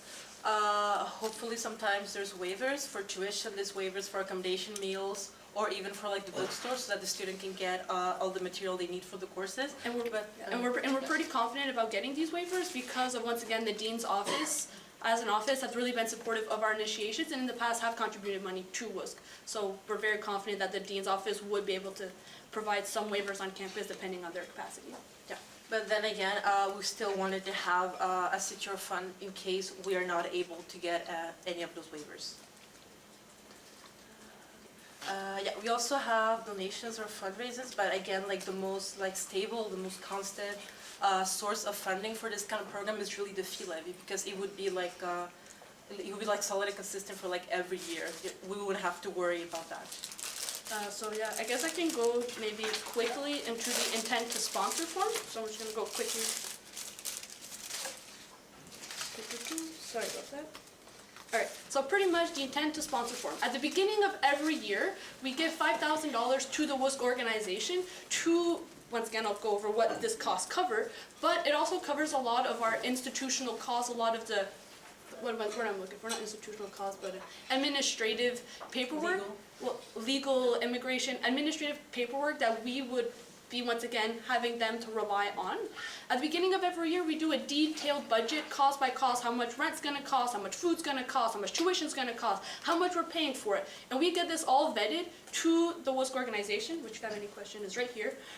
And with that money, we, once again, this is our first ground of accountability to where's the money going, how are you spending this money? And this gets approved by the head office if we even want to sponsor a student at all. However, included in this intent to sponsor form is we need to have secure funding, which is why we want the fee levy. We can't apply to sponsor a refugee until we demonstrate that we have the money to support that person for a full year.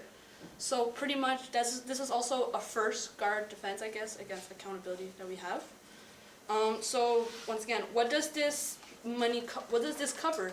So it covers like the student recruitment and screening status in the refugee camp already, collecting documentation and completing a profile to allow them to come to Canada. So they coordinate immigration processes, including medical security clearance, partnership management. They also do advanced language training, official language testing, Canadian academic and cultural orientation preparation, advanced computer classes, and also we've been really collaborating a lot with WUSC McGill. And WUSC McGill actually helped us collect some of the 900 signatures that we collected for this fee levy. So once again, we're not unsupported. We're supported by a large network of people who are like-minded, wanting to help refugees establish lives in Canada. And I guess Sam can help you a bit talk about like the code of ethics, a code of ethics, and other such engagements that our committee members take towards WUSC as an organization that can probably promote long-term success. I don't know if you get the code of ethics. Yeah. Well, I'll just say, and my name is Sam Kruger. I'm not a Concordia student. I work for WUSC, the World University Service of Canada. I'm the regional liaison officer for this region, providing support, training, and resources to the roughly 30 campuses in the region of Quebec and the Atlantic. I'll say that I'm here to provide support to the committee right now, but also I know that the council has seen and heard the committee before and has provided feedback and questions, and that I'm here this evening to perhaps answer any questions to the best of my ability. Yeah, Andrea mentioned a few different things. I know a few things were concerns or questions brought forward by the CSU before. I have a bit more organizational memory on the side of WUSC, the organization, and not the specific local committee here at a campus. So that's what I'm here for. I'm not going to just start speaking spontaneously, but to address specific questions if and as they come up. Thank you. Yes, Jack? So first, I want to thank you for the great initiative that you guys are working on, because definitely, like, there's nothing better than countries that promote immigration in the sense of like global solidarity. I wanted to know more about so as a whole, just explain to someone that doesn't necessarily understand, where's like headquarters, how does it work, how do you guys divide, how many committees, how many people are in this organization? I can speak to that. Yeah. So WUSC is a national nonprofit organization with a headquarters based in Ottawa. It's an international development organization with a focus in refugee resettlement in Canada, at least on the in Canada side of things. So there are 100 employees who work for WUSC in Canada, There are also roughly 200 overseas and in the different countries internationally where WUSC works and has partnerships. WUSC often people will know about it through their engagements with institutions, post-secondary institutions, so that's colleges, CEGEPs, and universities across the country, because it's mostly outward-facing in Canada through the work done by local committee groups on campuses, of which there are at this point over 90 or 95, I think closer to 100 local committees on campuses coast to coast to coast, and with quite a few in Montreal and many hundreds of members across the country, volunteer members because of that, if that answers your question. Thank you. Jane? Jason, question for referendum. Okay, do we have, just to clarify the question, just so we don't run into this again, being the one from the documents, was wants to establish a student refugee program at Concordia, et cetera, et cetera. Okay, do we have a second? Chris, and your motivation? Right, so it's just so that we have something to center our discussion on, not so that we don't spend half an hour talking without a motion on the table, and that's really it. Thank you. So new speakers list with the motion. Patrick? So this is a question for Michaela, since she is the chair of policy committee. I do sit on it, but I kind of also publicly just want to know why, like, we could all look at the minutes, but I think it would facilitate the discussion if, like, we can know why it wasn't recommended to go to referendum. Yeah, sure, I can summarize what we talked about. Basically, there were some blanks in the budget, so considering that there's so many different committees, we were confused why under the refugee program there wasn't allocated amounts for each one. And so when we had asked that question, we didn't really get a response from that that clarified it. And the other issue was that considering the amount of work that was shown in the documents, there wasn't a lot of things happening in terms of events, and then it was suddenly from like 4 to 14 events plus a refugee program. We were just a bit concerned that the transition process might be a bit difficult, especially when you go from a budget from like $500 to $50,000.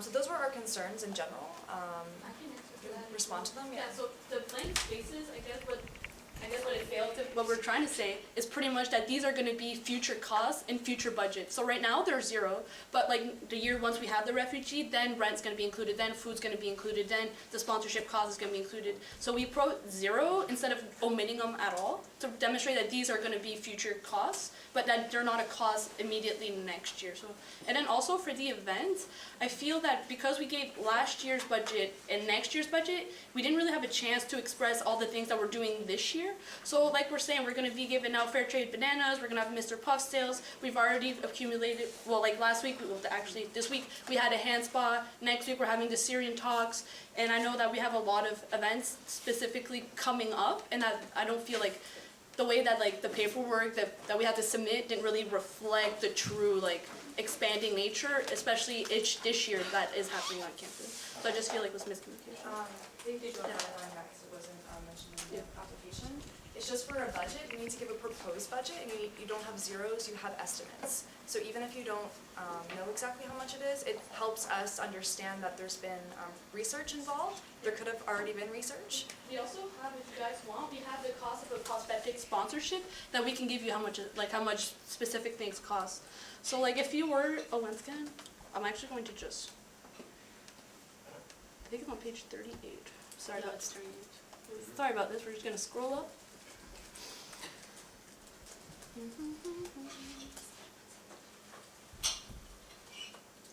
43. Haha, okay. So yeah, I'm gonna go over this like slowly. Can I expand this somehow? I think if you reduce the size. Haha. Nope, sorry. You don't load it first. I can't really expand this, but I'm gonna try to go over this slowly. Full screen right there. Where? Where? Oh yeah, Beside your the mouse. little full screen. Yeah, right there. You got me, Sam. Thanks. Oh, no. No. No. But you can make it bigger by like pulling, yeah. Are you sure you can hide this though? Hide email? Hide email. There Hey, you we go. got it. Okay. Aha. So yeah, so these are like some of the costs. The SRP contribution fund is calculated on the basis of the size of the campus. So smaller universities or smaller schools have the opportunity also to be a part of WUSC, and larger schools who have a larger funding capacity then pay more. If you have questions, I can also go back to that part. So once again, these are like estimates. I'll go over them like slowly so that everyone can read. Then if I'm going too fast, let me know.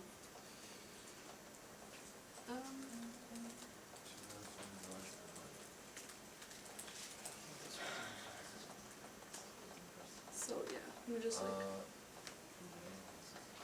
once again, these are like how much it costs to sponsor a student. Yeah, roughly. Student. Yeah, like per student, yes. Yes. Sorry. Yes. One student a year? That's how much it costs to sponsor one student a year, yes. And you guys sponsor one student a year or more? Well, right now, we're trying to sponsor at least one, because sponsoring a student isn't just money, but it's also emotionally supporting that person. So we don't want to sponsor two students half-assed when we can sponsor one student properly. However, we do have the money to possibly sponsor one student for 2 years instead, and be more emotionally supportive for that student as well. That's an option that we have. There's a couple more questions on the speakers list as well. Margot? Yes. Yeah, there was talk about like how to give like fiscal support and like responsibility from outside the Concordia organization. I'm just wondering, like, is everything volunteer based? Like, how many volunteers do you have currently? How do you plan to provide this support? So yeah, it's 100% volunteer based. It's actually in our bylaws that volunteers aren't to be making financial gains from this organization. We're really here to help the refugees. Right now we meet every single Monday, and we have no less than 5 people showing up every week, and on a good week we have up to 10 people showing up every week, and it's every single Monday at 7 o'clock in the PR building, if you guys want to join. So once again, I don't know if anyone's have any experiences organizing meetings or even having like group projects, but getting together with 10 people once a week, every week, and we have that kind of support right now. So once again, I feel like we've also like tripled in size. We also have people reaching us out on our Facebook page. I would say every 2-3 weeks, be like, hey, how can I join? I've heard about you guys. Or we have people also coming up to us, be like, oh, I follow your Facebook page religiously. I love what you're doing. I love what you're posting. So we have like, I would say we have a small but very committed base to our fee levy. And it's also open to anyone. We always tell people, bring your friend to the Monday meeting, come to the Monday meeting, anyone can join WUSC, and it's really on an individual person how much they can contribute to the organization. It's not like, you do what you can. You do a follow-up? Yeah, just wondering about the rest of the support that the larger organization could give. If I could speak to that. So I was hearing in the last topic, I was hearing counselors' concerns about a larger organization or a larger levy organization often having members that receive a stipend or a salary.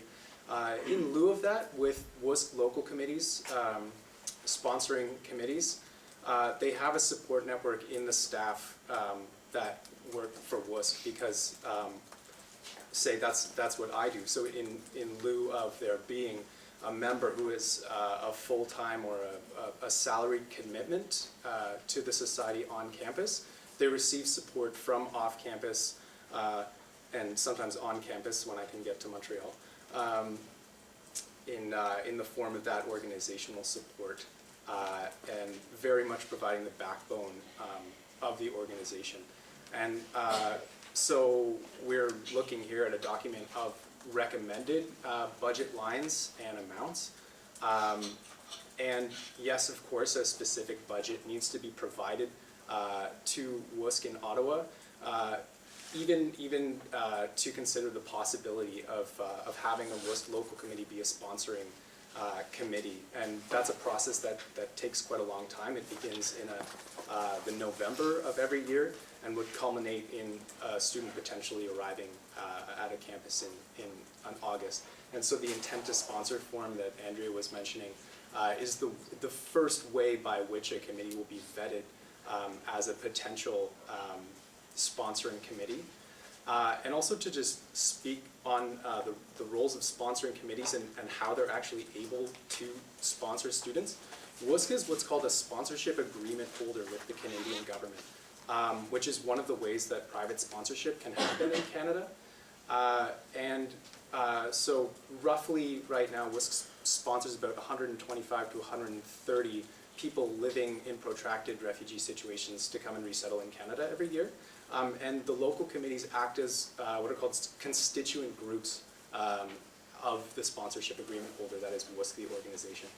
So there is a rigorous vetting process to make sure that committees are ready and able to sponsor refugee students, especially in the case of a committee that is newly sponsoring or is newly re-sponsoring. Because there was a sponsoring local committee here at Concordia, I believe the last time was the 2011-2012 year. And in terms of the financial accountability and distribution of the funds, how it worked here, I believe, is that funds collected from the fee levy, because there was one that did exist, funds that were collected were held in trust by the university administration and were distributed to the student's account as needed to help pay for fees. So in terms of there being an overseeing organization, there's not only organizational WISC based in Ottawa, but also it really depends campus to campus, and at Concordia there was quite a strong relationship with the administration before, which could very well be the structure at this campus again. Yep. I don't know what happened in the past, but if it's a fee levy, it has nothing to do with the Concordia administration. It's an independent body. So maybe in the past they've gotten funding through the Dean of Students, but they wouldn't have any supervision or support in that way as a fee levy. Yeah, we in 2011 we did get sponsorship directly from the dean's office, and it wasn't a fee levy, and yeah, that's why it's not like a continued. And that's why I feel like it would help us have a continued sponsorship and a continued presence on campus, because once again, it's not sustainable to be asking for a CCSL and then next year ask for another CCSL and next year ask for another CCSL. You know, like it's not a sustainable model, and we're trying to build a sustainable model with the fee levy. Thank you. Rowan? Yeah, last time that was presented here, there was questions around whether or not we reached out to the Concordia Refugee Center, which always does a similar thing on campus. And I just wanted to ask if that was the case, especially with numbers, because I looked into it, and I mean, there could be a perfectly logical reason for why these numbers are so different, but you're saying you're going to sponsor 1 to 2 refugees a year on a 9-cent fee levy, while they do 40 to 50 a year on a 37-cent fee levy, which is like a fairly drastic difference. So I was wondering if you've reached out to them and could maybe clarify. Can I just ask some questions on the question? So what do you mean that there's a drastic difference? Are you saying they sponsor more with less money and we're sponsoring less people? Okay. I think that's what I mean. I honestly don't have an answer. Honestly, I know that the refugee center is doing a lot of amazing things on campus. I know that they help a lot of students, and I know they've actually, with the help of the CSU, haven't been able to sponsor more students. From what I was explained, the CSU has contributed and financially helped.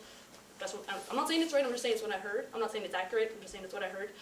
That the CSU has helped the refugee sponsors, not refugee sponsor, the refugee center sponsor, but I don't know, I just know that this is how much it's costing us. And also I'm not aware if because they're mass sponsoring, if they're able to get their individual costs down. You know what I mean? Kind of like if you can sponsor 3 people in one apartment instead of having to pay like, you know what I mean, like 1 apartment for 1 person, does that be 3 people for 1 apartment, you know, like, I don't know if they're sponsoring a lot of people to get the cost down, I don't know.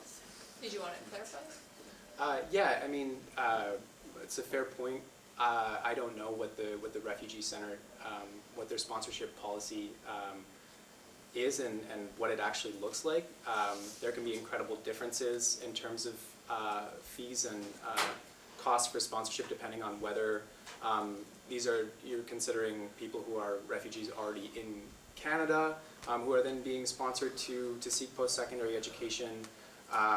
To clarify the point on the WISC refugee sponsorship process, part of the fees include actually helping to resettle people from where they are living in a refugee settlement or protracted refugee situation and traveling to Canada, which is incredibly expensive. And there are costs. The SRP contribution fund that Andrea was speaking about, which is the $2,000 to $5,000 depending on the size of the campus. For here it would be the larger. So $5,000 goes towards costs related to the relationship that WUSC has with the Canadian government in removing red tape around people traveling to Canada and being able to resettle quite immediately, with the benefit of people coming through WUSC's resettlement program becoming permanent residents in Canada as soon as they arrive, which also allows institutions to pay domestic tuition rates rather than international ones. But to speak between different models of refugee resettlement is incredibly difficult, and WUSC is the only one that exists that does an active combining resettlement with post-secondary education program in terms of an international context. Thank you. Jad? Oh, sorry, did you have a follow-up, Ron? Yeah, sorry, I don't think I worded my question super clearly. One part of my question was like last time we recommended that you talk to them to see what overlap there was. Has that been done? No, it hasn't been done. Okay. Thank you. Jad? So if you decide to sponsor today one student to come to Concordia, let's say, so you're asking for how much and how much would it cost the committee to sponsor that person? So in terms of how much money do you want and how much is it going to cost? And if you're a committee inside a bigger organization, what leverage or what power does that give the bigger organization to allocate that money elsewhere? I guess I can speak to the cost about. So if I'm not mistaken, we're going to get around 45,000. Sponsoring one student costs about 25,000. And I think what our plan is to try to get fee levy waivers, res waivers, meal plan waivers. When I was part of WUSC at Bishop's University, we had res entirely free for both of our students. We had meal plans free for both of our students, and we had to pay no tuition for any of our students. So if we were able to get, getting res free would make us more in a position to sponsor 2 students. But once again, it matters a lot about how we can emotionally support that student, socially support that student, and I feel that if we get the fee levy, let's say, pass in the next election, then in the fall, we can do the intent to sponsor form in the year after our student would ideally arrive. So, and then I can tell you about the head office having control over how we spend our money.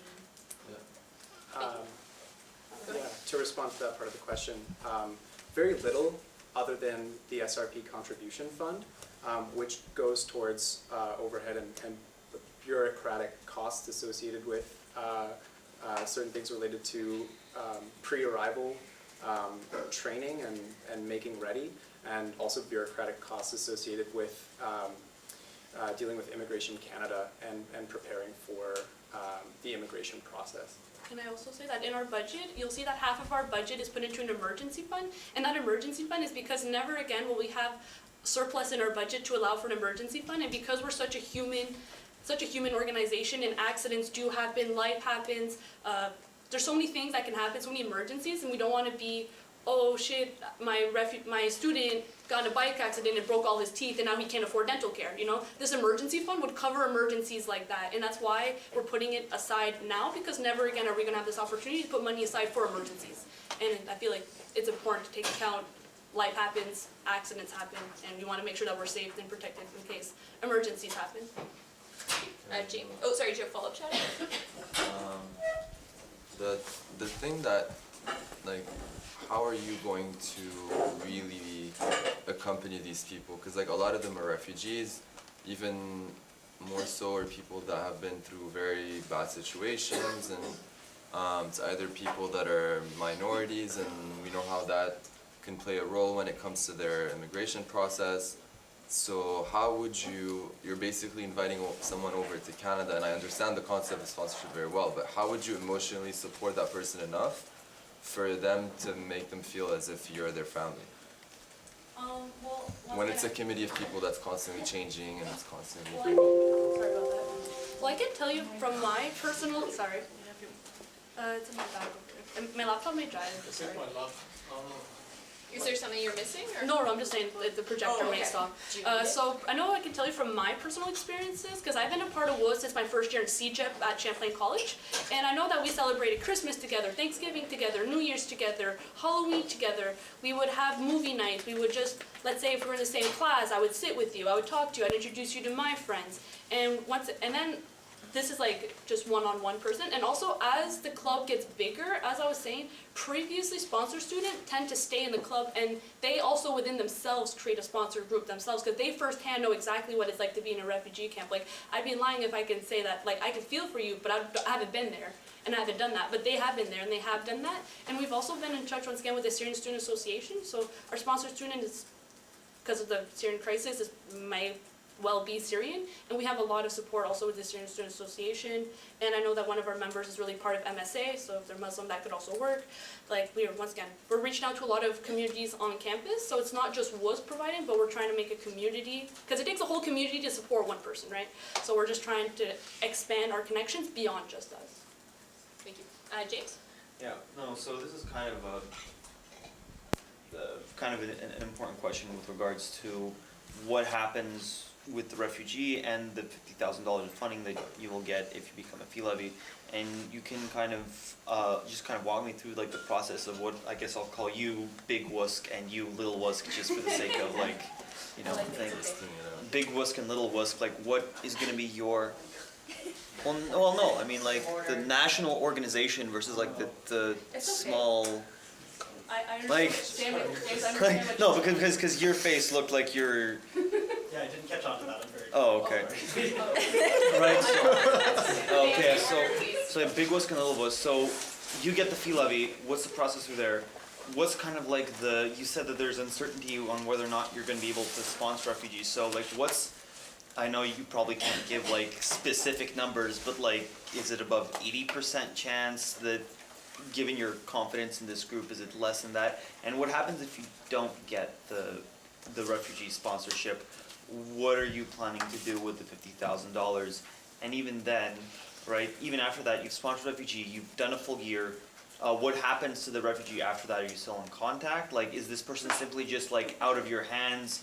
Is it like, because the way I understand it, you're supposed to sponsor a new person every year, right, for the 1 year and try to get this person up on their feet? Like, you keep in contact, you try and make sure that this person that has just left your program stays there.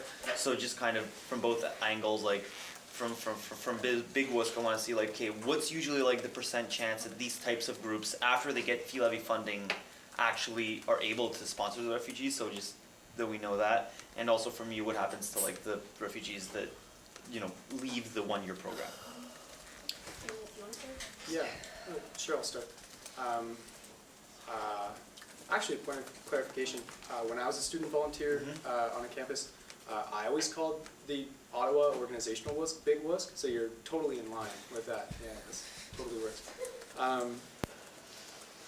I will say, I mean, I cannot give you a percentage of intent to sponsor applications that would go through, but I can tell you that it's, I mean, it's an overwhelming majority.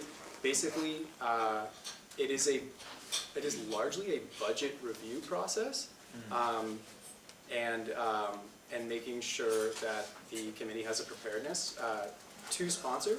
So if there is a committee of at least 5 dedicated members who will be there from the time of intent to sponsorship, which is November of 1 year, and then 2 through the August of the next year in the next school year. So these are students who are not graduating immediately, but who may be around for a little while. And there's a demonstration that there is the financial capability in terms of having the $45,000 per year levy. Then it will almost without a doubt go through. There's very little chance that it would not. It's just the way of the organization vetting and making sure that the committee is indeed prepared to sponsor and has the financial resources to do so. So that's what I'll say.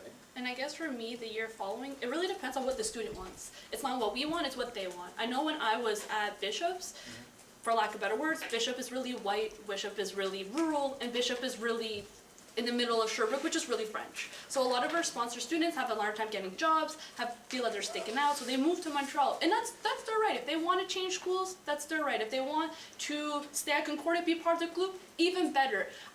We're not going to turn them away after 1 year. After 1 year, you're not dead to us. You're still WUSC. You're still one of our sponsor students. We're still there for you. You're still part of everything that we do. But once again, it's what they want. It's not what we want. It's what they want. Do they want to continue part of WUSC?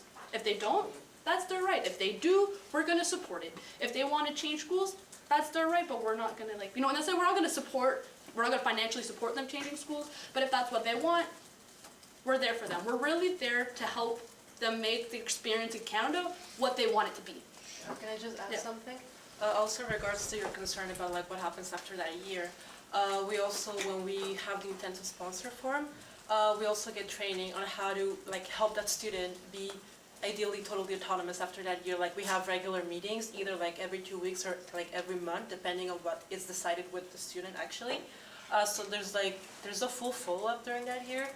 They're not left to themselves like at any time, which is why, you know, like the committee is so important to them, because they're not gonna like just get to Canada and make their budget on their own. They're not just gonna get to Canada and find like a random apartment that's like super far away from the university, right? The committee is there for that, so that they can learn all that through that year. We also, like, we looked into a partnership with this organization in Montreal to offer free French classes, Yeah, because funny.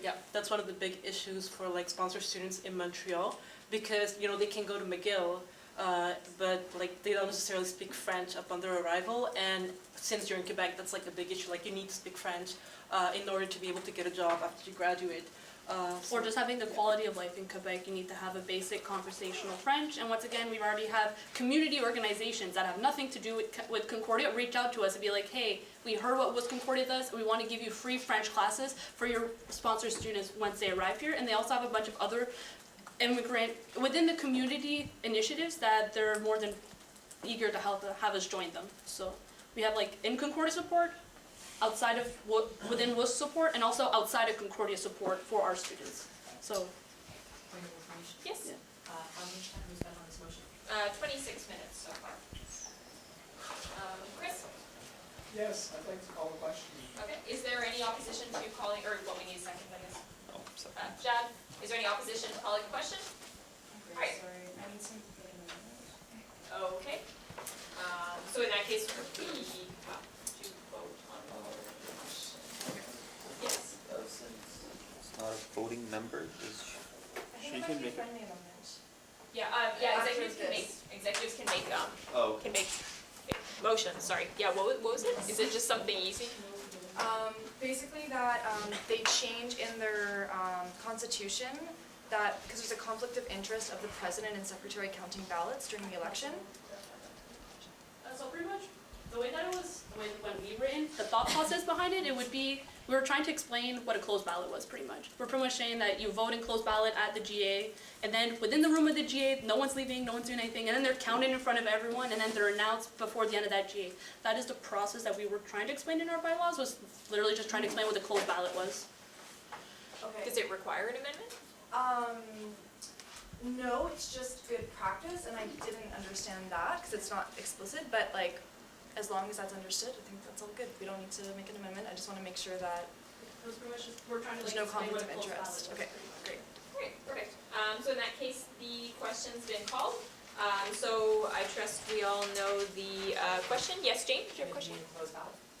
Yeah, absolutely. Oh, and just to clarify, the actual rule on closed ballot is that if your organization has a rule that says that you need less than a majority, then you need less than a majority. But if not, it's a majority. So you're probably thinking of another organization. So yeah. All right. So in that case, I need more papers. I ran out. Does anyone have paper? Okay. Is there any conflict of interest? Because sorry, Michaela? is there any conflict of interest in terms of people who are involved? Because I know that Councillor Chris Kalpatidis is the treasurer on this, so I think it's just important to say if you are involved, and that you would not vote from this. Because if you're part of the organization, you can't vote. Oh, there's technically nothing that says that you cannot vote, but it's good practice to If you're say- part of the application, Oh, okay, he's listed in the name in the application. okay. Yeah, but I've resigned recently. Okay. So I don't know how we That's good feel to know. about that. Yeah. Yeah, like more than a week ago. Okay. Yes, Jane. Oh, sorry. Sorry. How does CISD define a conflict of interest? We don't actually have a definition, do we? So the definition is less you come back something. So Oh, yeah. financial conflict of interest. Yeah, so being the treasurer of an organization, for example, would be. Financial conflict of interest. So can we just ask Chris to abstain? Can we just do that? Abstain, I don't Can we really just ask care. Chris to abstain? You can ask in good faith, just to be clear, like, there's no rule that states how a counselor can vote. If Andrea asks me to abstain, I abstain. Okay. Yeah. You trust the process. They can be correct. Do you want me to withdraw? Oh, no, it's fine, just rip it in. Okay, we'll get you ballots in 2 seconds. As long as they can write yes or abstain. Is everyone clear on the motion that they're voting for on the question? So it's the one in the documents. If you vote yes, it goes to referendum. If you vote no, it does not. Perfect. I'm sure it's no. If not, really? Yeah. They just need to fit a yes or a no on it. All right. Oh, there you go. It's important. They're like, it's just I'm not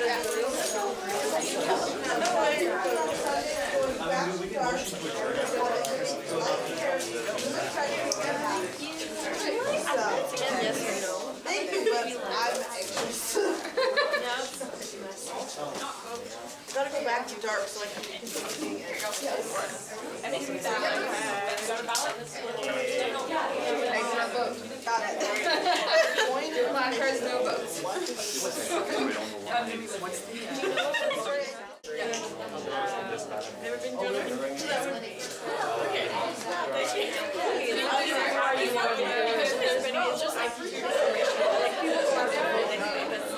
Oh, sorry. Alright, order please. Okay, so after tallying the votes, the WUSC referendum question will go to referendum. Thanks so much, everyone. So congratulations. And thank you for taking the time to come in and present. Yeah. Do you want a motion? Okay, motion for recess. Okay, here's a second. How long? 5, 10? Okay. Okay, so we're gonna take a. Okay, is everyone okay with a 5 or 10 minute recess? Okay, perfect. We'll reconvene. Was in the documents that were sent out. So I'll give the floor to, I believe, Jordan Beaulieu. Yes, and all right, welcome. And the floor is yours. Hi, everyone. Thanks for sticking it out with us. My name is Jordan. This is Sarah. We're representing the Fine Arts Student Alliance to bring to you today our proposal to the Silk Fund for renovating a space in the VA building, VA 229. So I guess I'll just talk a little bit about the context of the project. VA 229 used to be the location of Cafe X, which was a not-for-profit fine art run cafe in the VA building that provided student space, food, snacks at affordable rates, that kind of thing. There was an art gallery initiative in the space, and unfortunately it closed down in January 2018 because it couldn't afford to operate anymore. So now VA 229 is empty. And working with the Faculty of Fine Arts this year, we got them to agree to allocate the space to us. And we're trying to organize a renovation into the space to create some basically community space in the VA building, of which right now there is slim to none.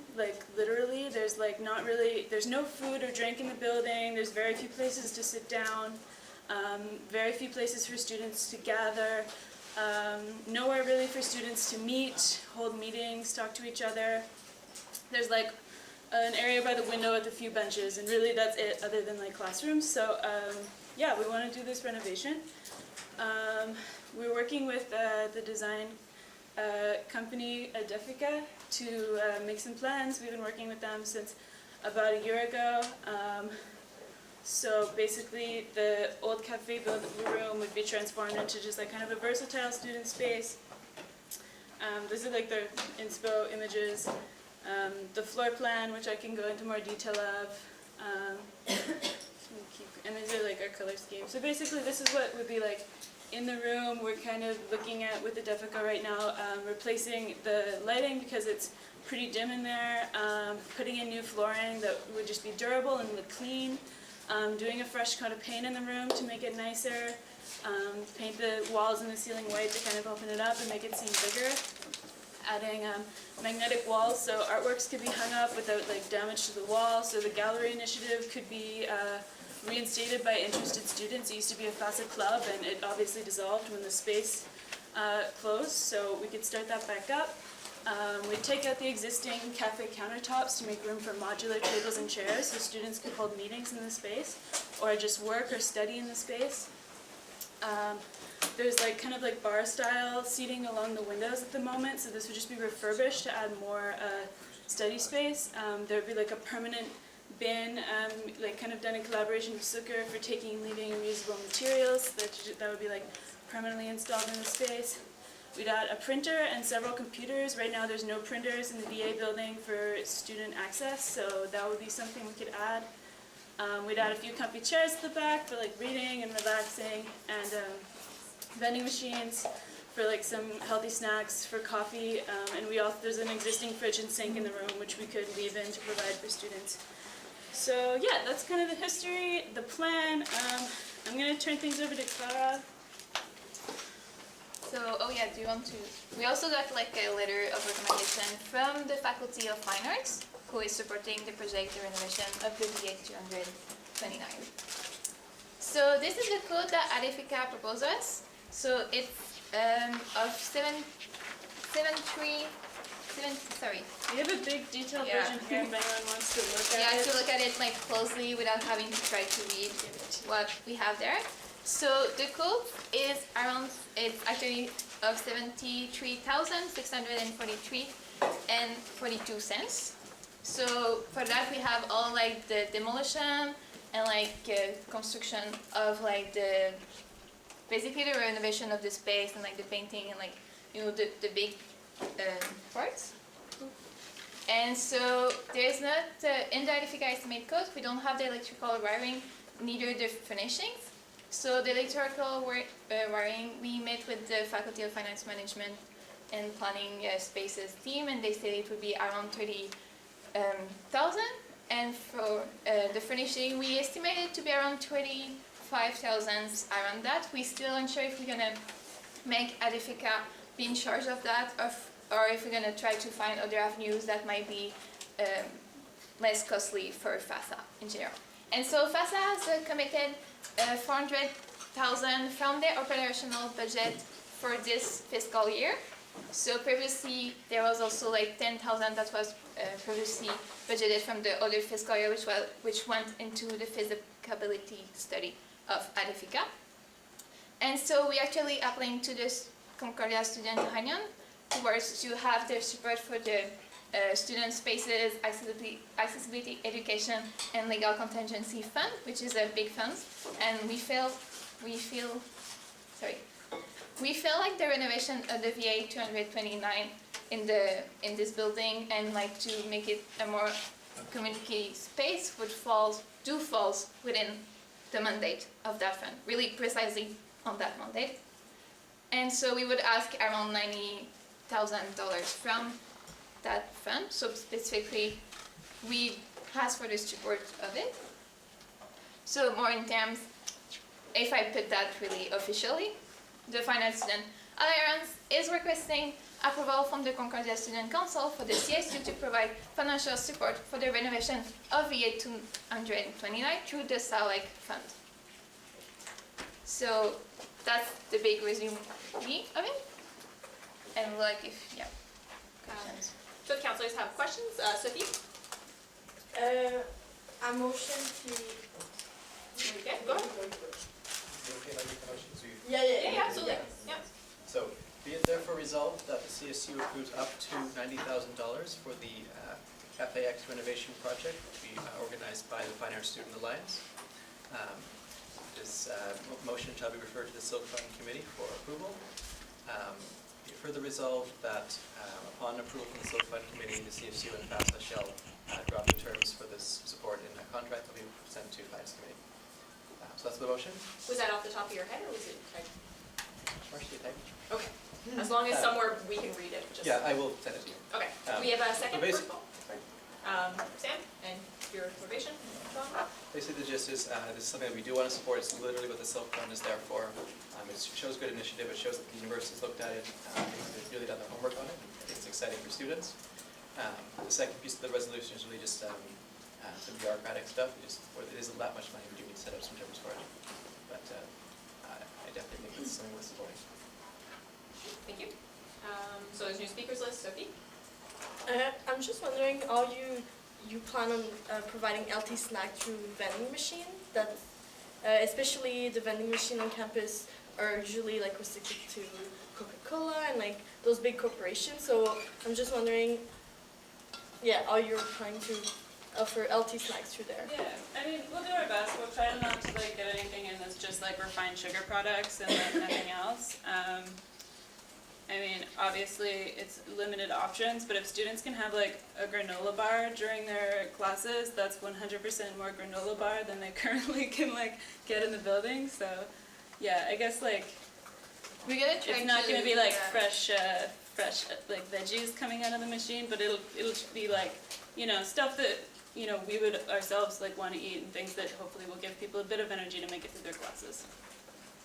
Can I follow up? Like just a suggestion or maybe something to consider, like maybe having like a community fridge or something else, then because the vending machine are operated through food services and so they're really tied to, you know, our mark and like those big corporations, so maybe thinking of something else, another option maybe on top of having a vending machine there.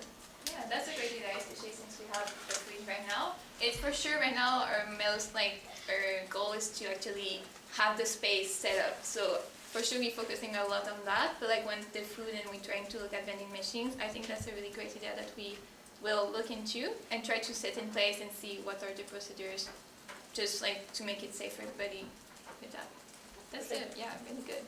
Thank you. Jay? I saw that you have a budget attached to your proposal, which is fantastic, thank you. I had a question in regards to the ongoing operational budget of this project. Sorry, there's no details in the proposal, so I'm just wondering what are going to be the continuous operational costs? So the operational costs, as for now, there was, as we explained it previously, CAPEX. So we have a good idea of what it takes to like operate like just a space in general without like the CAPEX. So we want to partner with maybe the management cleaning team and also the security team as regarding of like how to clean the space and also like manage the trash and also like, you know, the security of the space. Then we have like we planning to eventually have printers, computers, and so that would be the responsibility of the office coordinator, which is a position part-time at the FASA. And the FASA office is just like on the same floor. It's just like from across that specific space. So it would be the responsibility of the office coordinator to go check in if all the supplies are there. As for the operational cost of it, then it would be when we have like the whole like a better idea of like where the project is going and it's getting done, we're gonna make like a study of what we think would be the operational cost, exactly like the paper, or like for example if we need some supplies for the students there, and then it will be voted on in the budget of our operational budget at the beginning of the year, as we do with our budget. Thank you, Joe. Follow-up question. During the closure of Cafe X, there was some student media coverage of the event, and I recall that poor management of Cafe X was one of the reasons why it failed and why it was unable to continue on a financial level. What do you plan to do to prevent this from happening in the future? Well, I can speak to that. I'm a past employee of Cafe X, and the reason Cafe X didn't stay open was because it was a non-profit like cafe. It was a business, basically, run by fine arts students. We're not exactly known for our business savvy, but they tried. It was open from like the 80s to like 2018. It was a great run. But I mean, the difference between this space and Cafe X is that Cafe X was a business that couldn't continue to operate as a business, whereas this is just like a room, basically. So there's not a whole lot of like operational costs associated with just like keeping a room open. Thank you. Yeah, James? Yeah, no, so I don't think that this kind of isn't a question, but like kind of general comment that, you know, this type of project, renovations, you know, to student space, making student life better and more comfortable on campus, I think is exactly what the Silk Fund was designed to exist for. I don't know, I think we, even though, we're gonna have less money coming to it, we still have, a substantial amount built up, and I think, even funding the full $100,000 would be within our mandate. We're only asking for like, what, 19,000, right? Entirely doable. I think the points brought up were kind of like quibbles that on projects and points that probably will change over the course of like the year or so it's gonna be built. I think it's eminently reasonable to, approve this thing. I think it's gonna be great. Student life's gonna be a bit better for, for finance students. They have, they don't get a lot of love from the CSU very often, so, So yeah, let's, anybody can probably call the question. I think I'll be voting in favor of it, so. Tabby, yeah, I called the question. All right. I think that was actually Samantha. Yeah. Was it? Oh. Oh, sorry. That's Samantha. okay, don't worry about it. Did you? Go ahead. Yeah, Sorry. yeah, I still have the question. So I read over the application and you discussed how you wanted Concordia's, or you were going to work with Concordia's security team to ensure that the space is properly supervised and security is well maintained. May I ask for some specifics on how you plan on having it done? Will there be, or how they will provide services? Will there be patrols around the space occasionally? Well, mostly what we meant by that is that like security will open the door in the morning and like lock the door to like the sort of like the adjacent room that has the computers in it at night. Like just that like fastest staff won't have to go and open this room up, that it'll just be part of their regular runs when they're just like unlocking rooms in the VA in the morning and closing them up at night. And I want to add, the security guards do like their rounds like really regularly. Like a lot of, like the VA building is really small, so people know the guards, and like there's like this relationship that's really great with them. So I do feel like they would provide a safe space. Thank you. Yeah. If may, are there any security cameras, or will there be any in the space? No, there's none existing in this space, and we weren't planning on putting any in. I mean, there are, I think, cameras in just like the main 2 hallways of the building. But there's nothing really to, I don't know. Yeah, I guess it operated for years without them, so we never really thought of it. I guess I feel like students would probably have like pretty mixed feelings about being surveyed in their community space. Yeah, but I understand why you asked, yeah. Yeah, there's been a surge, and I've had a lot of people come to me with a surge lately in theft, and that it has been starting again with students, and it always occurs, unfortunately, in these cafe spaces. That's why I bring up the question for everybody's safety and the safety of their belongings. If it's standard procedure like it is everywhere else, where people just have to maintain vigilance, then it's what it is. Yeah, for sure.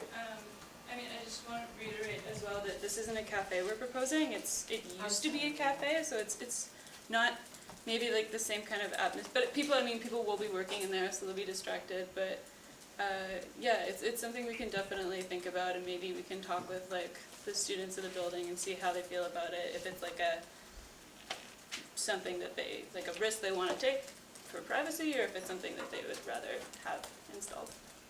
Thank you. Margot? Okay. Sophie?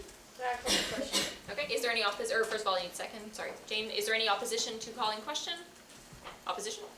Yeah. Okay, so it requires a vote in that case. So all those in favor of calling the question, please raise your placards. 11, all those opposed? 1. Okay, so that carries. Yeah, when I ask if there's any opposition, it's because there's no debate on a call to question, so I just want to see if we need to take a vote. So it's not actually to continue discussion, sorry. Okay, so the question's been called. The motion is currently in the Facebook group if anyone wants to take a look at it. So I'll just give you a second to reread it so we all know what we're voting on. Just a second. Is everyone okay? All right, so all those in favor of the motion, please raise your placards.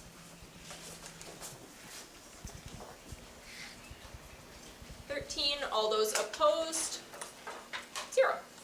And abstention? Oh, abstention? No, okay. perfect. So that carries, and then speakers list is, there's a speakers list from before. Sophie, John, or Jane, do you still want to speak? Sophie or John, do you still want to speak to it? Okay. Sorry? It was from before. Like, before the motion even started. This one. Yeah. Okay, so in that case, Jane, and then Margot.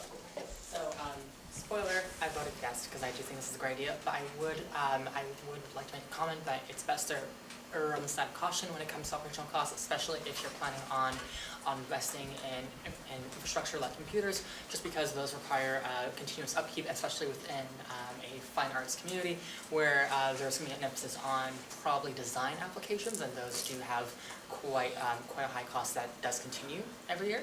So just keep that in mind. It's not in this budget, and I'm sure that like. I'm in that. Okay, just so we don't have to like officially change the agenda and all that stuff.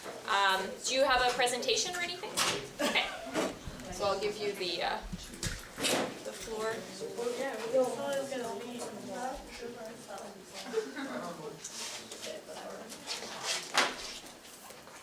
I never use these considering giving me a hand. Is it just putting it here?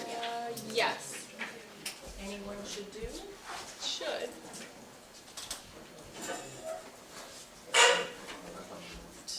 Oh, did the VA presenters forget their USB? I think they emailed it to them. Oh, they did, okay. But yeah, because I can see an extra USB in there. Oh, Yeah, But- there is. well, maybe they. But there's actually like an external presenter like presenting with me. Oh, For, okay. for the For which one? for FAC Food Autonomy Campaign. Oh, are they here right now? Yeah, they're on their way. Okay, can we do it right after? Okay. Okay, sorry about that, I didn't know what FAC was. FAC, that makes sense. Great, you have the floor? Okay. Thank you, everybody. My name is Diane Smore. I'm the Associate University Librarian for Teaching and Learning here at Concordia, so I really appreciate being invited today. Thank you, Lexi, for organizing that for me. I'm going to talk for just a few minutes. I'll try to be quick. I know you have a long agenda, and ask for a little bit of feedback from you. I'd like to share this initiative with you that has already been shared with the Library Services Fund Committee. But if I know it's a very formal meeting, but I really wouldn't mind just asking a little, like, who knows about open educational resources at all? Okay, because it's not really well developed in Quebec, so that's one of the reasons that I ask about it, and I don't want to waste people's time if you know about it, but I am just going to tell you a little bit.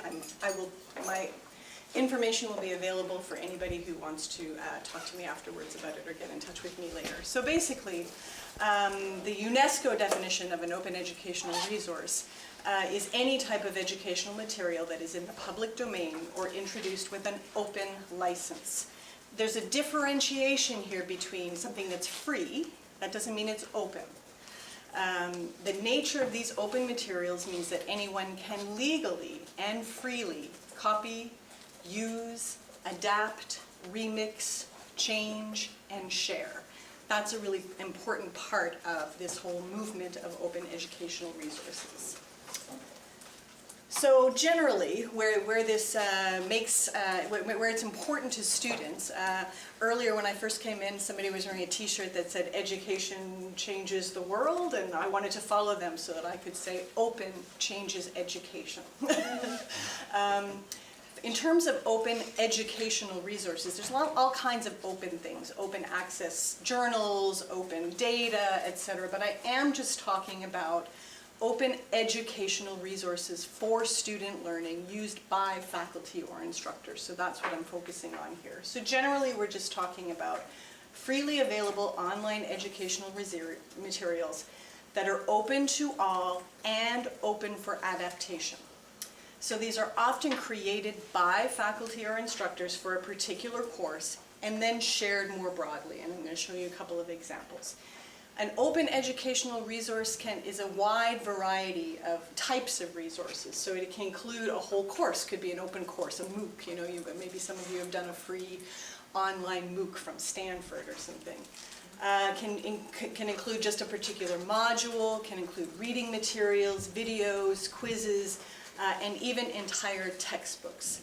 Now, students tend to get excited about that last part, even entire textbooks, and there's good reason, because textbooks are so expensive, of course.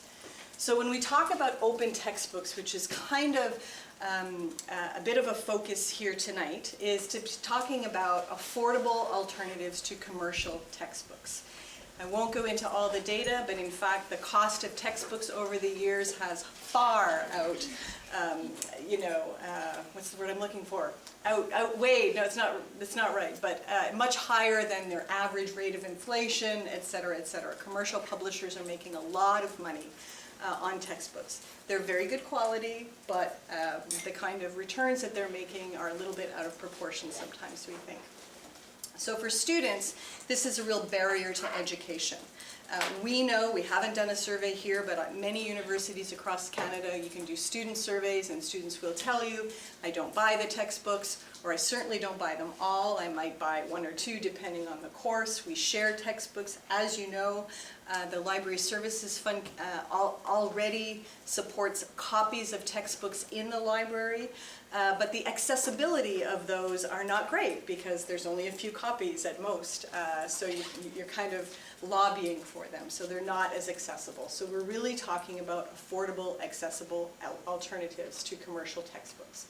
Now, quality is extremely important. A lot of people will say, oh, but we don't want open things because the quality isn't as good. But there really is a movement here that brings the quality together as well. Strong editorial oversight is still of paramount importance to good quality open educational resources. So again, it's really about access for all at low or no cost, which seems like crazy. Before I give you some examples, I just want to very quickly again just talk about the 5 R's of open educational resources. And again, because people will say, well, this YouTube video is an open educational resource. Because in some ways, yeah, everybody can access it. But unless it's been licensed in such a way that allows me as an instructor to take that video, give credit to the person who originally made the video, alter it so that it really fits the needs of my course, it's not as useful. So those 5 R's are really to retain so that people can make and own copies. Even now, you know, it is illegal for you to make copies of an entire textbook. Copyright does not allow that. So that's the first thing right away. Anybody can make and own copies. The second one is reuse, so you can reuse it in a wide variety of ways. Revise, adapt, modify, and improve. How many of you have had textbooks where your professor has sort of said, well, yeah, I know the examples are all American, but, you know, we can apply it here. So one of the things about open educational resources is that faculty can take something that exists and change Chapter 3. Which has a very, maybe there's a really great local example or national or local example. So revising is really important. Remixing, being able to sort of do a little bit of a mashup. So if I'm an instructor and there are like 6 textbooks that I use, you don't have to buy 6 textbooks first of all, but if they're all open and you can reuse them, then I can take chapters from this, chapters from that to create, again, a textbook that is really relevant and focused to my particular course in my particular community. And the last one is to redistribute, which is again about sharing with others. So right now I'm going to show you some examples of some textbooks that faculty have created across the country, and those are all shareable. We can use them today if we wanted to.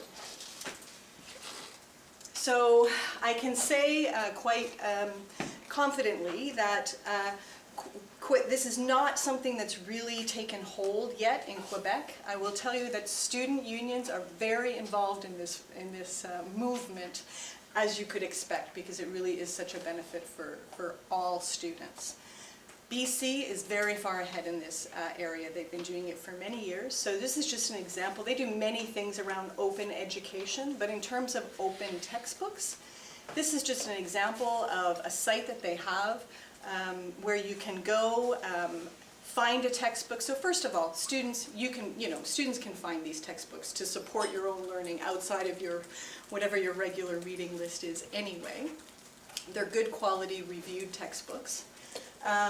Adopt a textbook, that's there just because they're trying to track how many courses are using those textbooks, and how much money is being saved by the students because faculty are choosing open textbooks. And the last one is around adapting a textbook. So that's that idea. There are a lot of tools there for faculty to help them take an existing textbook. They use different platforms, et cetera, but it helps them to adapt a textbook. Some examples here. Now these are actually out of the US. There's a site called OpenStax. And these are just sort of like basic first or second year textbooks. So these are those introductory textbooks which cost how much in the bookstore? $100 on average? Yeah, I was just gonna say. Thank you. We say 100 because in a minute I'm going to use 100 as a low estimate because I don't want to be accused of inflating the numbers. So I appreciate your acknowledgement that in fact $100 is pretty good price for a basic textbook in calculus or sociology, etc. So this is just a series of textbooks. Again, we could use any of these right now. Most introductory sociology textbooks or introductory calculus textbooks, they're going to cover much the same material. If I, as a professor, decide that there's something missing in this sociology textbook, well then I can go and change it. I can add things, or I can mash up things. So it's a really nice model. So those are sort of basic ones, but I also just wanted to show you a few that are sort of more specific, because basic is one thing, but as I said, one of the other things that's really good about open educational resources is that you can be very local to your community. So here are some examples, environmental science, a Canadian perspective. That just came out actually a few weeks ago. I'll just note this one, by the way. It is the 6th edition. The previous 5th edition were published through a commercial publisher, and students had to buy the books. And this faculty member, who is quite a well-known scholar in this field, Dalhousie, unfortunately he passed away, and his wife worked with the university to make the 6th edition that was in press, an open textbook, so that there was a legacy of his work for students. So it's just a nice story. But you can see some other examples, as I say, that you can work on these things. So, just a bit of a recap. OER, really what it does is it enables really significant cost savings for students. I'll give an example. Simon Fraser University has just done they've been doing this for quite a few years now, and they've done some cost analysis of how much money they've been saving. What they did, and it's something that we've been talking with the Library Services Fund Committee about doing, is they provided small grants to faculty to help them convert their courses. I can tell you that faculty, if you talk to them about this, they will empathetically say, oh yes, that sounds like a great idea. I know many of my students are not buying the textbooks, or they're not financially able to buy the textbooks. But you know what? I've been using this syllabus. It takes time, and I don't have time. You give them a small grant, they hire a research assistant or a teaching assistant to help them identify open resources and convert their course from the traditional textbook to an open textbook, and voila, we're done. So these are not big grants. They can be like $5,000 is enough to kind of to do a bit of work in this area. So it's really significant. In SFU, they did 9 grants one year, or they did grants that had 9 courses were part of the program. They granted about $43,000 total. So again, you can see that's about $5,000 on average. There could be higher and lower amounts. And in the 9 courses, they took the numbers, and there were over 1,800 students that were taking those courses.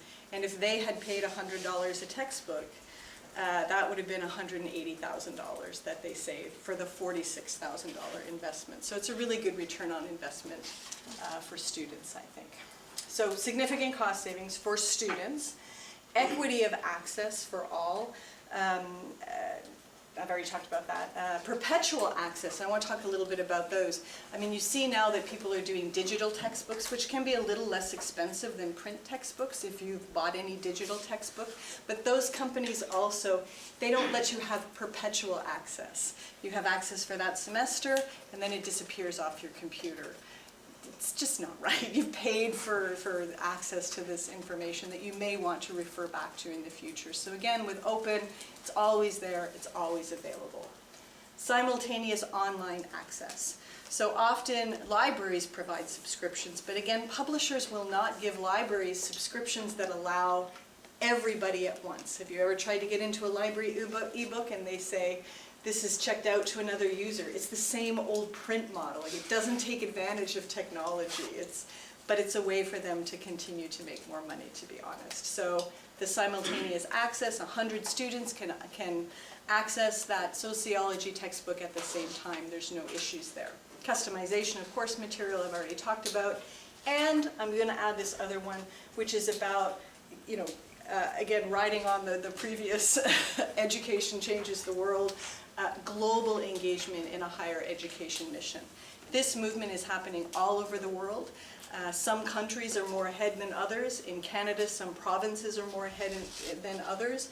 And so here at Concordia, the library has identified this as an area that we really want to move forward with and work with faculty and students to bring to fruition here.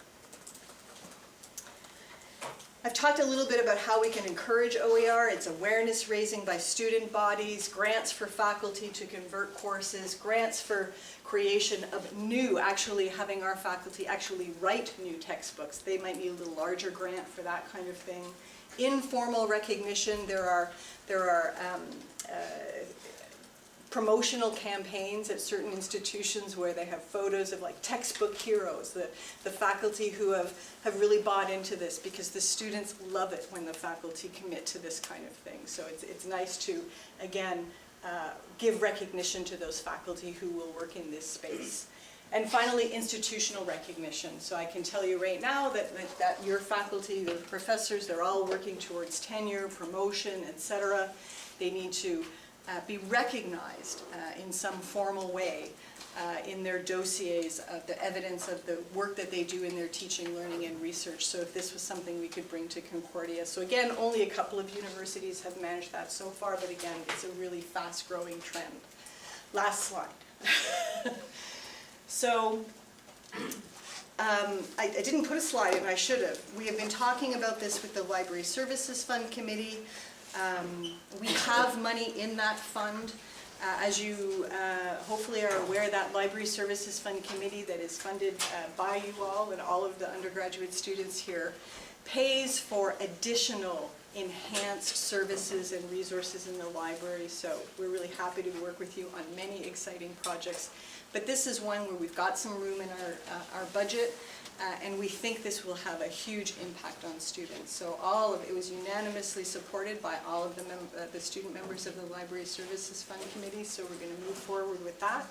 The library is going to be hiring for 1 year a contract librarian to kickstart this, to make it happen quickly. We don't want this to be like years and years and years. We just want it to happen so that other faculty see it quickly. And so we will have some money from that Library Services Fund Committee. So far, I believe that I can say we're looking at about $60,000, which is, we have a comfortable budget in that fund right now, so we want to do that for the year. And so what I'm looking for today is I want to know who would like to play in this space with me. I think it's really exciting. I'm hoping that we can get 2 student representatives to work on a working group with us, letting you know that I don't think it will be a whole lot of work. That's one of the reasons why we're hiring a contract librarian to really focus on this. But it is an advisory role. We want student input, obviously.